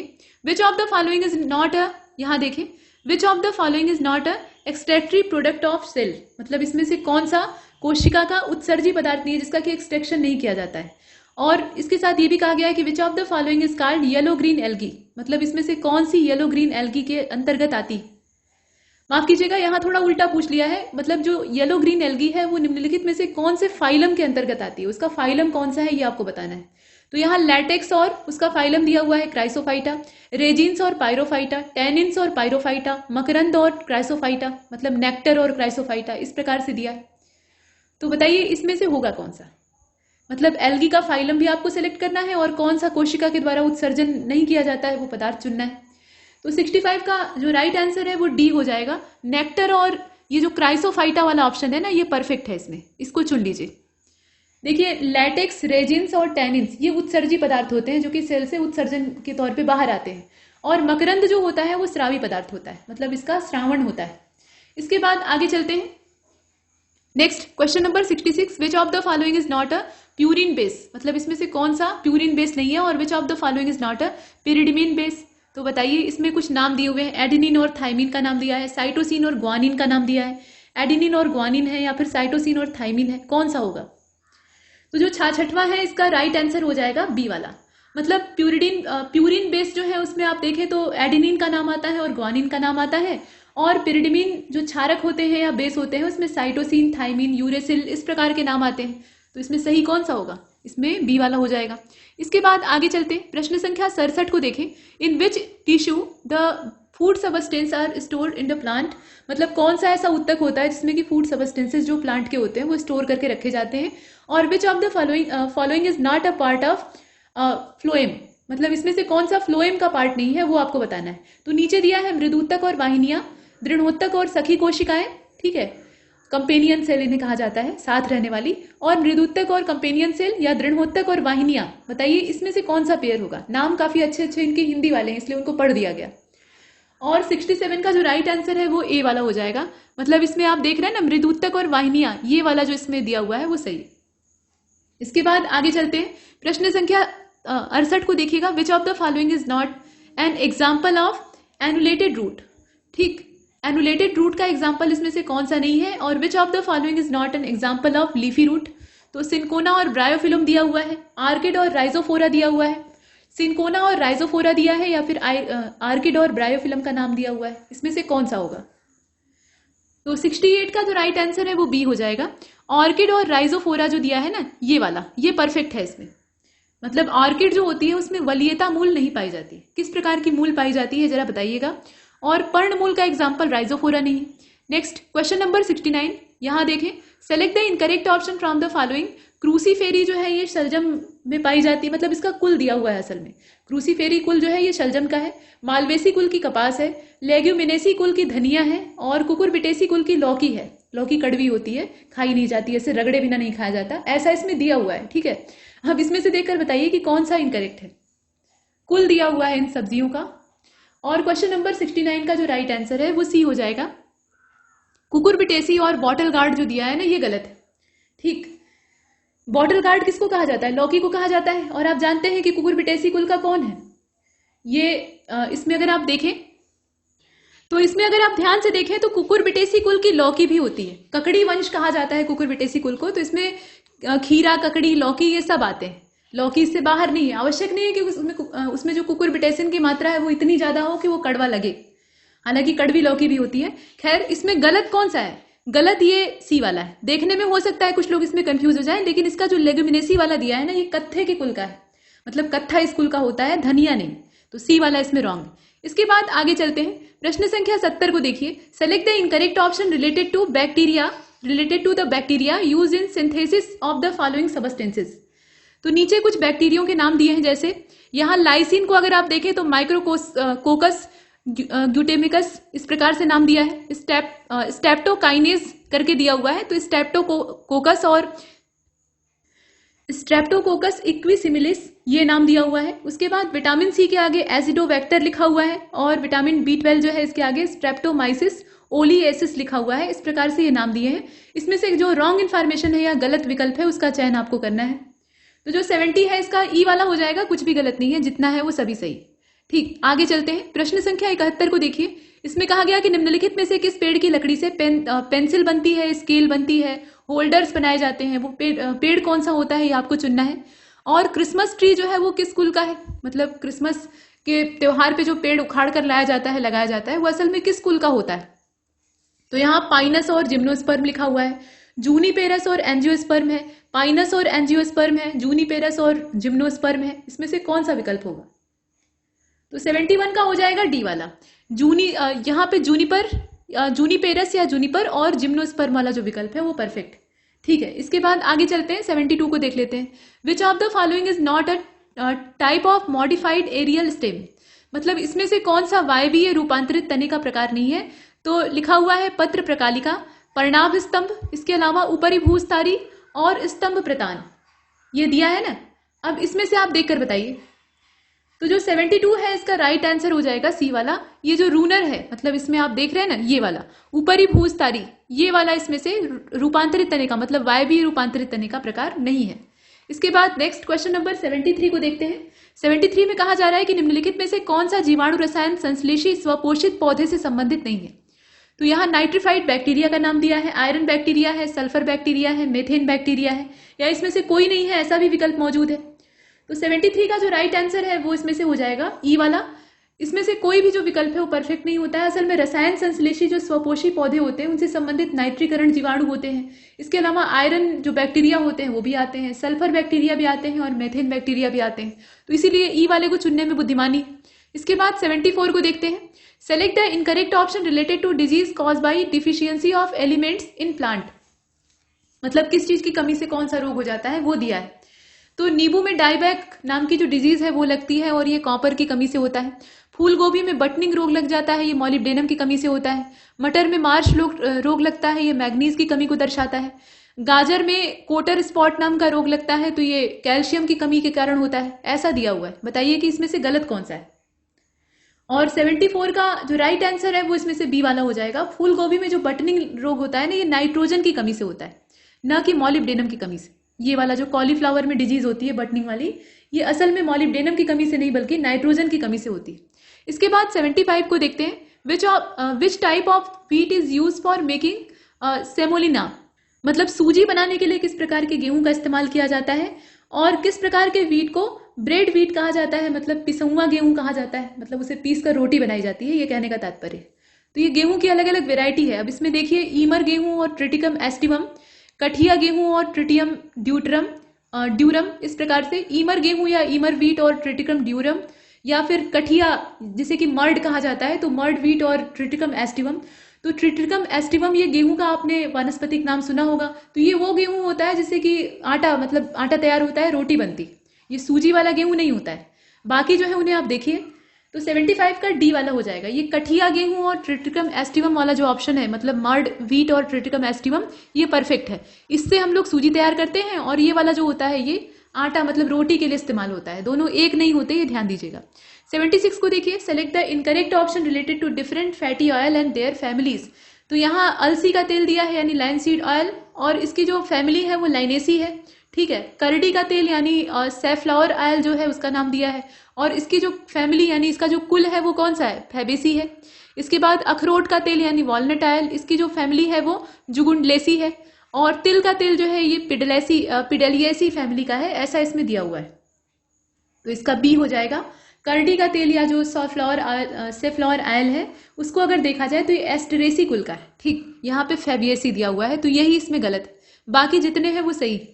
Next question number 77, select the incorrect option related to cause of bitterness in vegetable. मतलब जो सब्जियां होती हैं उसमें बिटरनेस का जो टेस्ट होता है वो किस वजह से होता है, ये दिया हुआ है नीचे। अब इसमें से इनकरेक्ट ऑप्शन आपको सिलेक्ट करना है। तो मूली में तीखापन जो होता है वो आइसोसाइनेट की वजह से होता है। शलजम में चरपराहट होती है, ठीक है, स्पाइसीनेस होती है, तो ये किस वजह से होती है, ये कैप्सेसिन की वजह से होती है। चने की पत्ती हल्की खट्टी लगती है तो उसमें ऑक्जेलिक अम्ल पाया जाता है, इस वजह से। लहसुन में एक विशेष गंध पाई जाती है, वो एलाइसिन की वजह से होती है। तो बताइए कि इसमें से कौन सा गलत है। और 77 का बी हो जाएगा। शलजम में जो चरपराहट या स्पाइसीनेस होती है, ये वाला दिया है ना, ये किस वजह से होती है, कैल्शियम ऑक्जिलेट की वजह से होती है। बाकी जितने हैं वो सही। इसके बाद आगे चलते हैं। Question number 78, which of the following is not a fish. ये काफी फेमस क्वेश्चन है, कौन सी इसमें से मछली नहीं है। तो फ्लाइंग फिश है, हॉर्स फिश है, स्टार फिश है और गिटार फिश है। इसके अलावा नॉन ऑफ द एबव का भी ऑप्शन है, तो सी वाला हो जाएगा इसका। स्टार फिश जो है वो इसमें से अलग हो जाएगी। जो मछली ना हो वो आपको चुननी है। तो अश्वमीन यानी horse fish, flying fish, guitar fish, ये सब मछलियां हैं और जो स्टार फिश है वो इसमें से अलग है। इसके बाद आगे चलते हैं। क्वेश्चन नंबर 79 को देखिए, which of the following is not a multi cellular gland. मतलब इसमें से कौन सी मल्टी सेलुलर ग्लैंड नहीं है। और which of the following is not a part of columnar epithelium, ये भी पूछा जा रहा है। तो बताइए नीचे जो विकल्प दिया है उसमें से कौन सा होगा। म्यूकस ग्लैंड और असामान्य स्तंभी एपिथीलियम दिया हुआ है। इसके अलावा ऑयल ग्लैंड दी हुई है और सामान्य स्तंभी एपिथीलियम दिया हुआ है। इसके बाद श्वेत ग्रंथि यानी जहां से पसीना निकलता है और असामान्य स्तंभी एपिथीलियम और लार ग्रंथि के साथ दिया हुआ है। तो इसमें से कौन सा आपका परफेक्ट होगा, मतलब आंसर के तौर पे। इसका ए हो जाएगा, ए वाले को चुन लेते हैं। ये जो म्यूकस ग्लैंड वाला दिया है ना और अनकॉमन कॉलमनर जो एपिथेलम दिया हुआ है, ये वाला परफेक्ट। इसके बाद आगे चलते हैं। क्वेश्चन नंबर 80 को देखिएगा। कंडरा निम्नलिखित में से किसे जोड़ती है। मतलब जो टेंडन होती है वो किसको कनेक्ट करने का काम करती है। और mast cell are found in which of the following tissue. ये जो मास्ट सेल है, मास्ट कोशिकाएं हैं, ये किस ऊतक में पाई जाती है, ये भी आपको बताना है। तो कंडरा यानी जो टेंडन होती है वो असल में पेशी को हड्डी से जोड़ने का काम करती है, मतलब मसल्स जो होती है उनको बोन से कनेक्ट करती है। और मस्कुलर टिश्यू में ये पाई जाती है मास्ट सेल, या बोन टू बोन ये कनेक्शन करती है और कनेक्टिव टिश्यू में ये पाई जाती है। बोन टू मसल इसका कनेक्शन होता है और कनेक्टिव टिश्यू में ये पाई जाती है, मतलब मास्ट सेल। इसके बाद जो कंडरा है, मतलब टेंडन है, वो बोन टू बोन कनेक्शन करती है और मस्कुलर टिश्यू में पाई जाती है, ऐसे दिया हुआ है। तो क्वेश्चन नंबर 80 का जो राइट आंसर है वो इसमें से हो जाएगा सी वाला। सी को अगर चुनते हैं तो इसका मतलब है कि बोन टू मसल ये कनेक्शन करती है, मतलब हड्डी को ये पेशी से जोड़ने का काम करती है। और जो संयोजी ऊतक होते हैं उसमें मास्ट कोशिकाएं पाई जाती। इसके बाद क्वेश्चन नंबर 81 को देखते हैं। निम्नलिखित में से कौन सा अम्ल संतृप्त वसीय अम्ल नहीं है और निम्नलिखित में से कौन सा अम्ल असंतृप्त वसीय अम्ल नहीं है। ये दोनों चीजें आपको देखनी है। तो पामिटोलिक अम्ल है और पॉमिटिक अम्ल है। इसके बाद लॉरिक अम्ल है और लाइनोनिक अम्ल है। पामिटोलिक अम्ल है और लाइनोलिक अम्ल है। इसके बाद लॉरिक एसिड है और पॉमिटिक एसिड है। इस प्रकार से दिया हुआ है। बताइए, संतृप्त और असंतृप्त दोनों करके दिया है, जो न हो वो आपको चुनना है। और इसका डी हो जाएगा। डी का मतलब ये है कि लॉरिक एसिड और ये जो पाल्मिटिक एसिड है ये इसमें परफेक्ट। इसके बाद आगे चलते हैं। Question number 82, select the correct option among the following. जो फर्मेंटेशन की प्रक्रिया होती है इसको खोजने वाले अलेक्जेंडर फ्लेमिंग थे। पेनिसिलिन के खोजकर्ता एडवर्ड जेनर थे। चेचक का टीका लुई पास्चर ने खोजा था और विटामिन के खोजकर्ता फंक थे, इनका नाम कासिमिर फंक था। तो बताइए कि इसमें से करेक्ट ऑप्शन कौन सा है। तो 82 का राइट आंसर इसमें से कौन सा होगा, डी वाला हो जाएगा। विटामिन के जो खोजकर्ता थे वो कासिमिर फंक थे, ये सही बात है। किण्वन को किसने खोजा था, वो अलेक्जेंडर फ्लेमिंग ने नहीं खोजा था बल्कि लुई पास्चर ने खोजा था। लुई पास्चर ने फर्मेंटेशन की खोज की थी और पेनिसिलिन के खोजकर्ता फ्लेमिंग थे। चेचक के टीके का आविष्कार ये एडवर्ड जेनर ने किया था। इस प्रकार से इसमें सही होगा। तो एकमात्र डी वाला ही परफेक्ट है। इसके बाद 83 को देखिए। Which of the following chemical element is use in the treatment of thyroid gland और which of the following chemical element is use in treatment of blood cancer. मतलब इसमें से कौन सा जो समस्थानिक है, असल में ये किस रोग के उपचार में इस्तेमाल होता है वो पूछा जा रहा है। तो थायराइड ग्रंथि के उपचार में कौन वाला यूज होता है और ब्लड कैंसर के इलाज में कौन सा यूज होता है। यहाँ देखें, आयोडीन 131 दिया है और सीजियम 137 दिया है। आयोडीन 139 है और सीजियम 137 है। आयोडीन 131 और कोबाल्ट 60 है या फिर आयोडीन 139 और कोबाल्ट 60 है। इसमें से कौन सा होगा। तो 84 का जो राइट आंसर है, माफ कीजिएगा 83 का जो राइट आंसर है वो 131 आयोडीन वाला हो जाएगा, जो कि थायराइड ग्लैंड के उपचार में इस्तेमाल होता है। और कोबाल्ट 60 जो है वो ब्लड कैंसर का इलाज करने में यूज होता है। तो इसका परफेक्ट आंसर कौन सा होगा? सी वाला हो जाएगा। इसके बाद आगे चलते हैं, क्वेश्चन नंबर 84 को देखते हैं। 84 में कहा गया कि ऑड ऑप्शन आप सिलेक्ट कीजिएगा। तो माइटोकॉन्ड्रिया अल्टमैन के द्वारा खोजा गया है। गाल्जी काय की खोज की थी ई कुरोसोवा ने असल में। और ऑक्सिन पादप हार्मोन जो है, मतलब ऑक्सिन क्या है, ये पौधे का हार्मोन है, तो इसको कैमिलो गॉल्जी ने खोजा था। जिब्रेलिन जो यहाँ पे पादप हार्मोन है, इसको डार्विन के द्वारा खोजा गया था। अब इसमें से आप बताइए कि ऑड कौन सा है।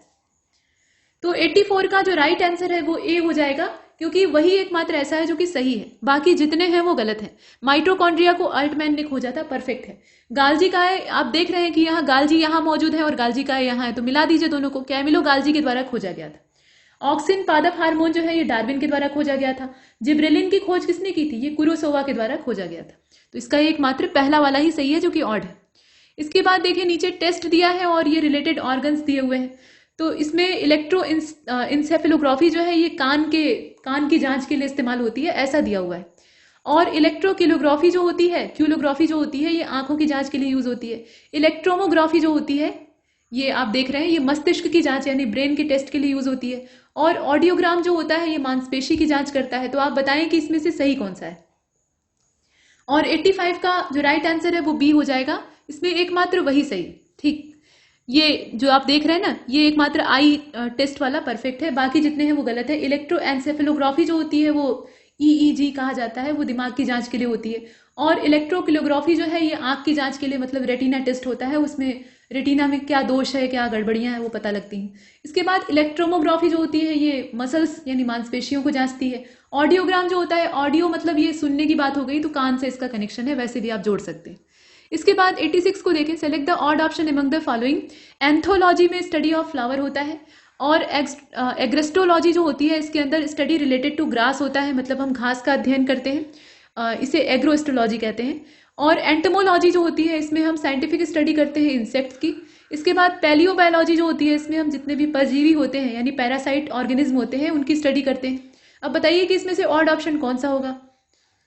तो 86 जो है इसका राइट आंसर डी हो जाएगा। मतलब इसमें अगर आप देखें तो ये डी वाला, मतलब ये पैलियोबायोलॉजी जो लिखा है ना, ये इसमें गलत है, ऑड है। अब कैसे ऑड है ये देखते हैं। जो एंथोलॉजी है इसमें फ्लावर्स की स्टडी की जाती है। एग्रोएस्ट्रोलॉजी में हम घास का अध्ययन करते हैं, सही बात है। एंटमोलॉजी में हम कीटों का अध्ययन करते हैं। और पैरासिटोलॉजी जो होती है उसमें हम पराजीवों का अध्ययन करते हैं। यहाँ क्या लिखा हुआ है? पैलियोबायोलॉजी लिखा हुआ है, तो इसीलिए ये गलत है और गलत वाला इसमें ऑड है। इसके बाद 87 को देखिए, select the incorrect option from the following. तो ऑस्टियोलॉजी, यहाँ देखिए ऑस्टियोलॉजी जो है इसमें हड्डियों का यानी अस्थियों का अध्ययन किया जाता है।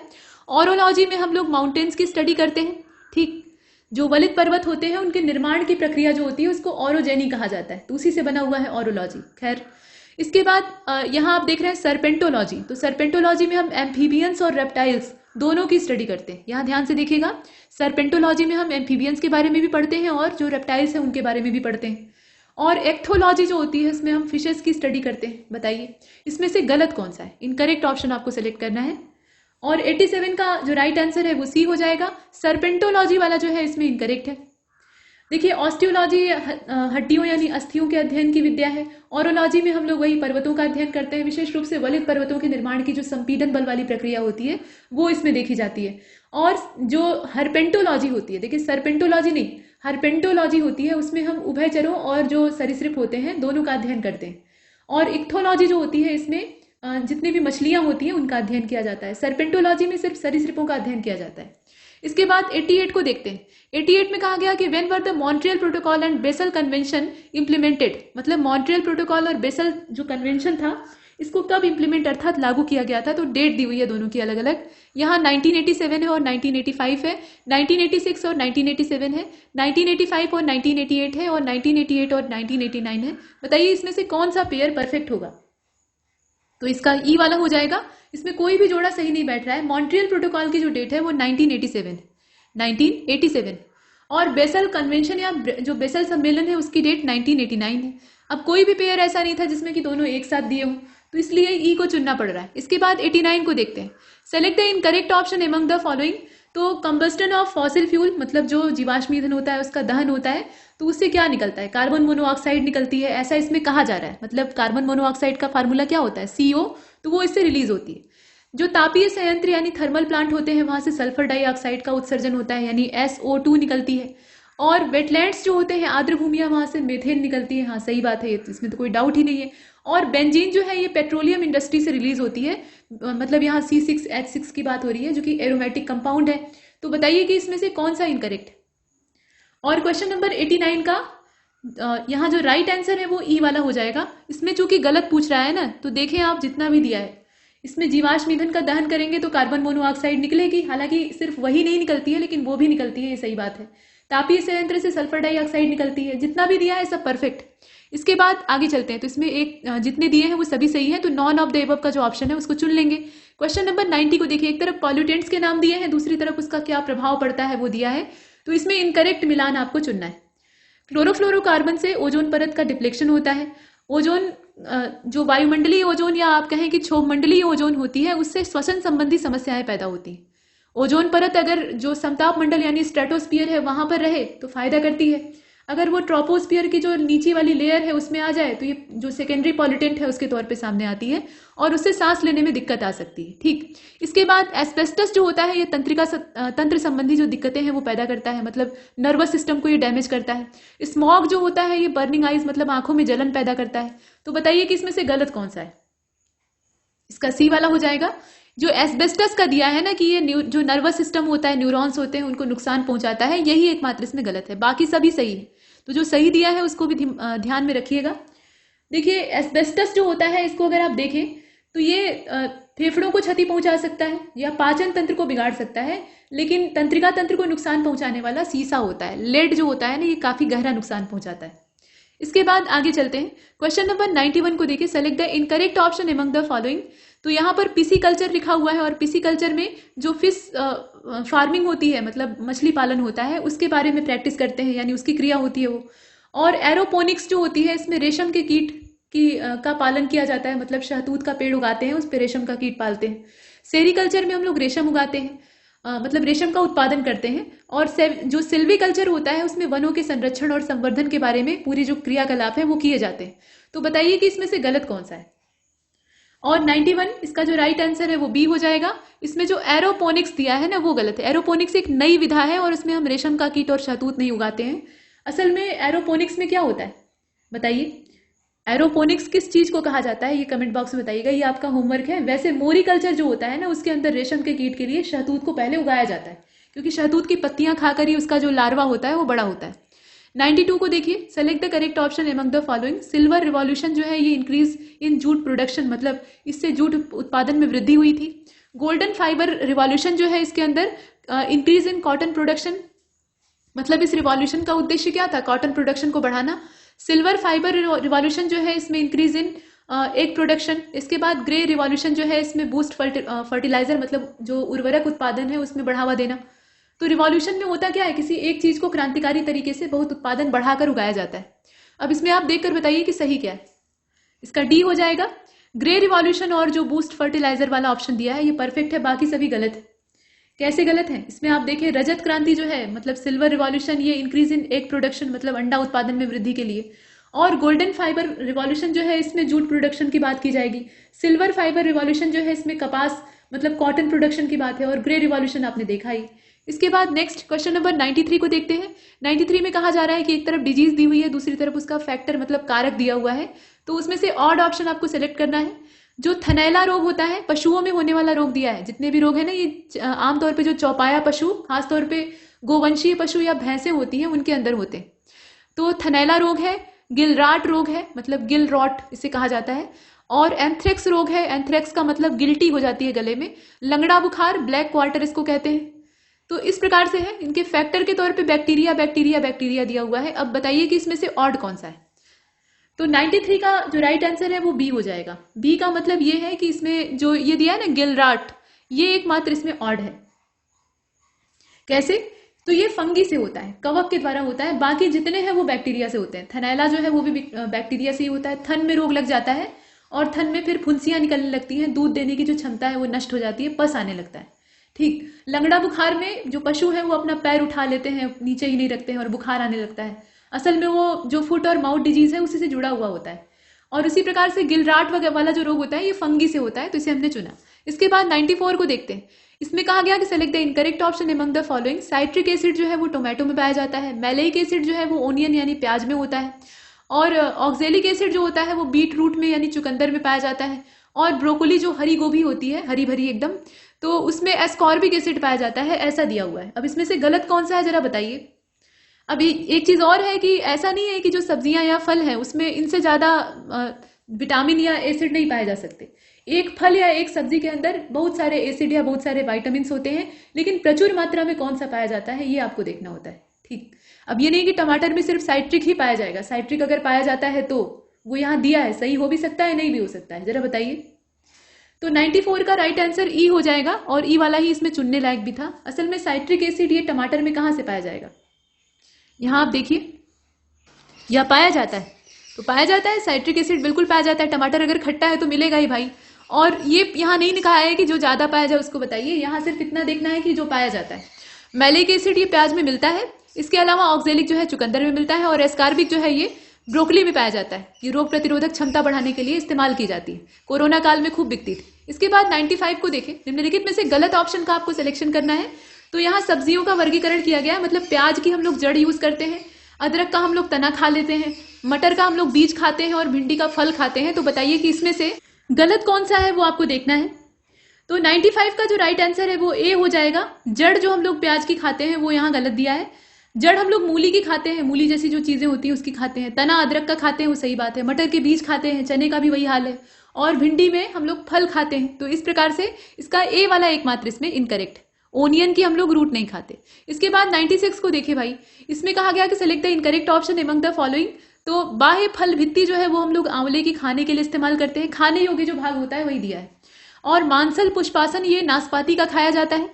ठीक, यहाँ आप देख रहे हैं। इसके बाद मांसल एरियल जो होता है ये हम लोग अंगूर का खाते हैं, और कॉटिलिडन्स जो होता है ये हम लोग नारियल का यानी कोकोनट का सेवन करते हैं। तो इसमें से इनकरेक्ट ऑप्शन कौन सा है, बस यही आपको चुनना है। देखिए इसका जो राइट आंसर है वो सी हो जाएगा। इसमें जो फ्लैशी एरियल लिखा हुआ है ना और ग्रेप्स लिखा हुआ है, यही एकमात्र इसमें इनकरेक्ट। फ्लैशी एरियल हम लोग किसका खाते हैं, वो लीची का खाते हैं। यहाँ ये ग्रेप्स लिखा हुआ है ये गलत है, और बाकी जितने हैं वो सही। ठीक, तो इसका हमने सी वाला चुना। इसके बाद 97 को देखिए। 97 में कहा गया कि which of the following enzyme is not use as laundry detergent. मतलब इसमें से कौन सा एंजाइम लॉन्ड्री डिटर्जेंट के तौर पे इस्तेमाल नहीं होता है। तो प्रोटीनेज लिखा हुआ है, लाइपेज लिखा है, एमाइलेज लिखा है, और सेलुलोज लिखा है। बताइए इसमें से कौन सा होगा। 97 का ई हो जाएगा। लॉन्ड्री डिटर्जेंट के रूप में प्रोटीनेज जो होता है ये प्रोटीन के दागों को हटाने के लिए इस्तेमाल होता है। लाइपेज जो है ये तेल और वसा की जो गंदगी होती है उसको दूर करने के लिए यूज होता है। एमाइलेज जो है ये स्टार्च का जो दाग लगा हुआ होता है, स्ट्रेन होता है, उसको हटाने के लिए यूज होता है। और सेलुलोज जो है ये सूती कपड़ों की सफाई के लिए इस्तेमाल होता है। तो इसमें जितना है वो सभी जो एंजाइम है वो यूज होते हैं लॉन्ड्री इंडस्ट्री में, और इसका जो ई वाला ऑप्शन है वो परफेक्ट हो जाएगा। ठीक, इसमें चूंकि पूछा था कि कौन सा इस्तेमाल नहीं होता है तो सभी इस्तेमाल होते हैं। 98 को देखें। Which of the following is use in strengthening the immune system. मतलब इम्यूनिटी को बढ़ाने के लिए इसमें से किसका इस्तेमाल किया जाता है। तो सोमैटोस्टैटिन, इसके बाद लिम्फोकाइंस, इसके बाद इंटरफेरॉन लिखा है, और कैल्सीटोनिन लिखा है। तो बताइए इसमें से कौन सा होगा जो कि इम्यून सिस्टम को स्ट्रेंथ देता है। और 98 का जो राइट आंसर है वो इसमें से हो जाएगा बी वाला। लिम्फोकाइंस ये प्रतिरक्षा प्रणाली को मजबूत करने में काम आता है, और आजकल इम्यूनिटी बढ़ाने के लिए काफी ज्यादा जोर शोर पर लोग काम कर रहे हैं। तो इसमें करेक्ट आंसर कौन सा होगा, बी वाला हो जाएगा। इसके बाद आगे चलते हैं। 99 को देखिए। Select the odd option among the following. Ethanol, अब ये किस संबंध में कहा गया है। तो इसमें कहा गया कि रिलेटेड टू प्राइमरी मेटाबॉलिट, मतलब जो मेटाबोलाइट्स हैं उसमें जो प्राइमरी लेवल के मेटाबोलाइट्स हैं उनके संबंध में आपको देखना है। तो ethanol, glutamic acid, lactic acid, morphine, इसमें से कौन सा होगा जो कि विषम है। इसका डी हो जाएगा। जो प्राइमरी मेटाबोलाइट्स हैं उसमें एथेनॉल, ग्लूटामिक एसिड और लैक्टिक एसिड आते हैं। सेकेंडरी जो मेटाबोलाइट्स हैं उसमें मॉर्फिन आती है। ठीक, तो डी वाला इसका जो ऑप्शन है उसको हम चुनते हैं। इसके बाद आगे बढ़ते हैं। 100 और लास्ट क्वेश्चन को देखते हैं। Which fungal disease is occur due to the Aspergillus fumigatus. Aspergillus fumigatus के कारण कौन सा कवक रोग होता है ये आपको बताना है। तो अस्थमा हो जाता है, या बाइल्डनेस हो जाती है, या फिर आप देखें कि मैस्मेरस हो जाता है, या फिर जो येलो फीवर है वो हो सकता है। तो 100 का जो राइट आंसर है वो इसमें से ए वाला हो जाएगा, अस्थमा हो जाता है। ठीक, इसमें अगर आप देखें तो जो कवक जनित रोग होता है वो अस्थमा होता है। कवक जनित का तात्पर्य यह है कि इस कवक के द्वारा होने वाला जो रोग है वो अस्थमा यानी दमा होता है। यहां तक हमने देखा और ये टेस्ट यही कंप्लीट होता है।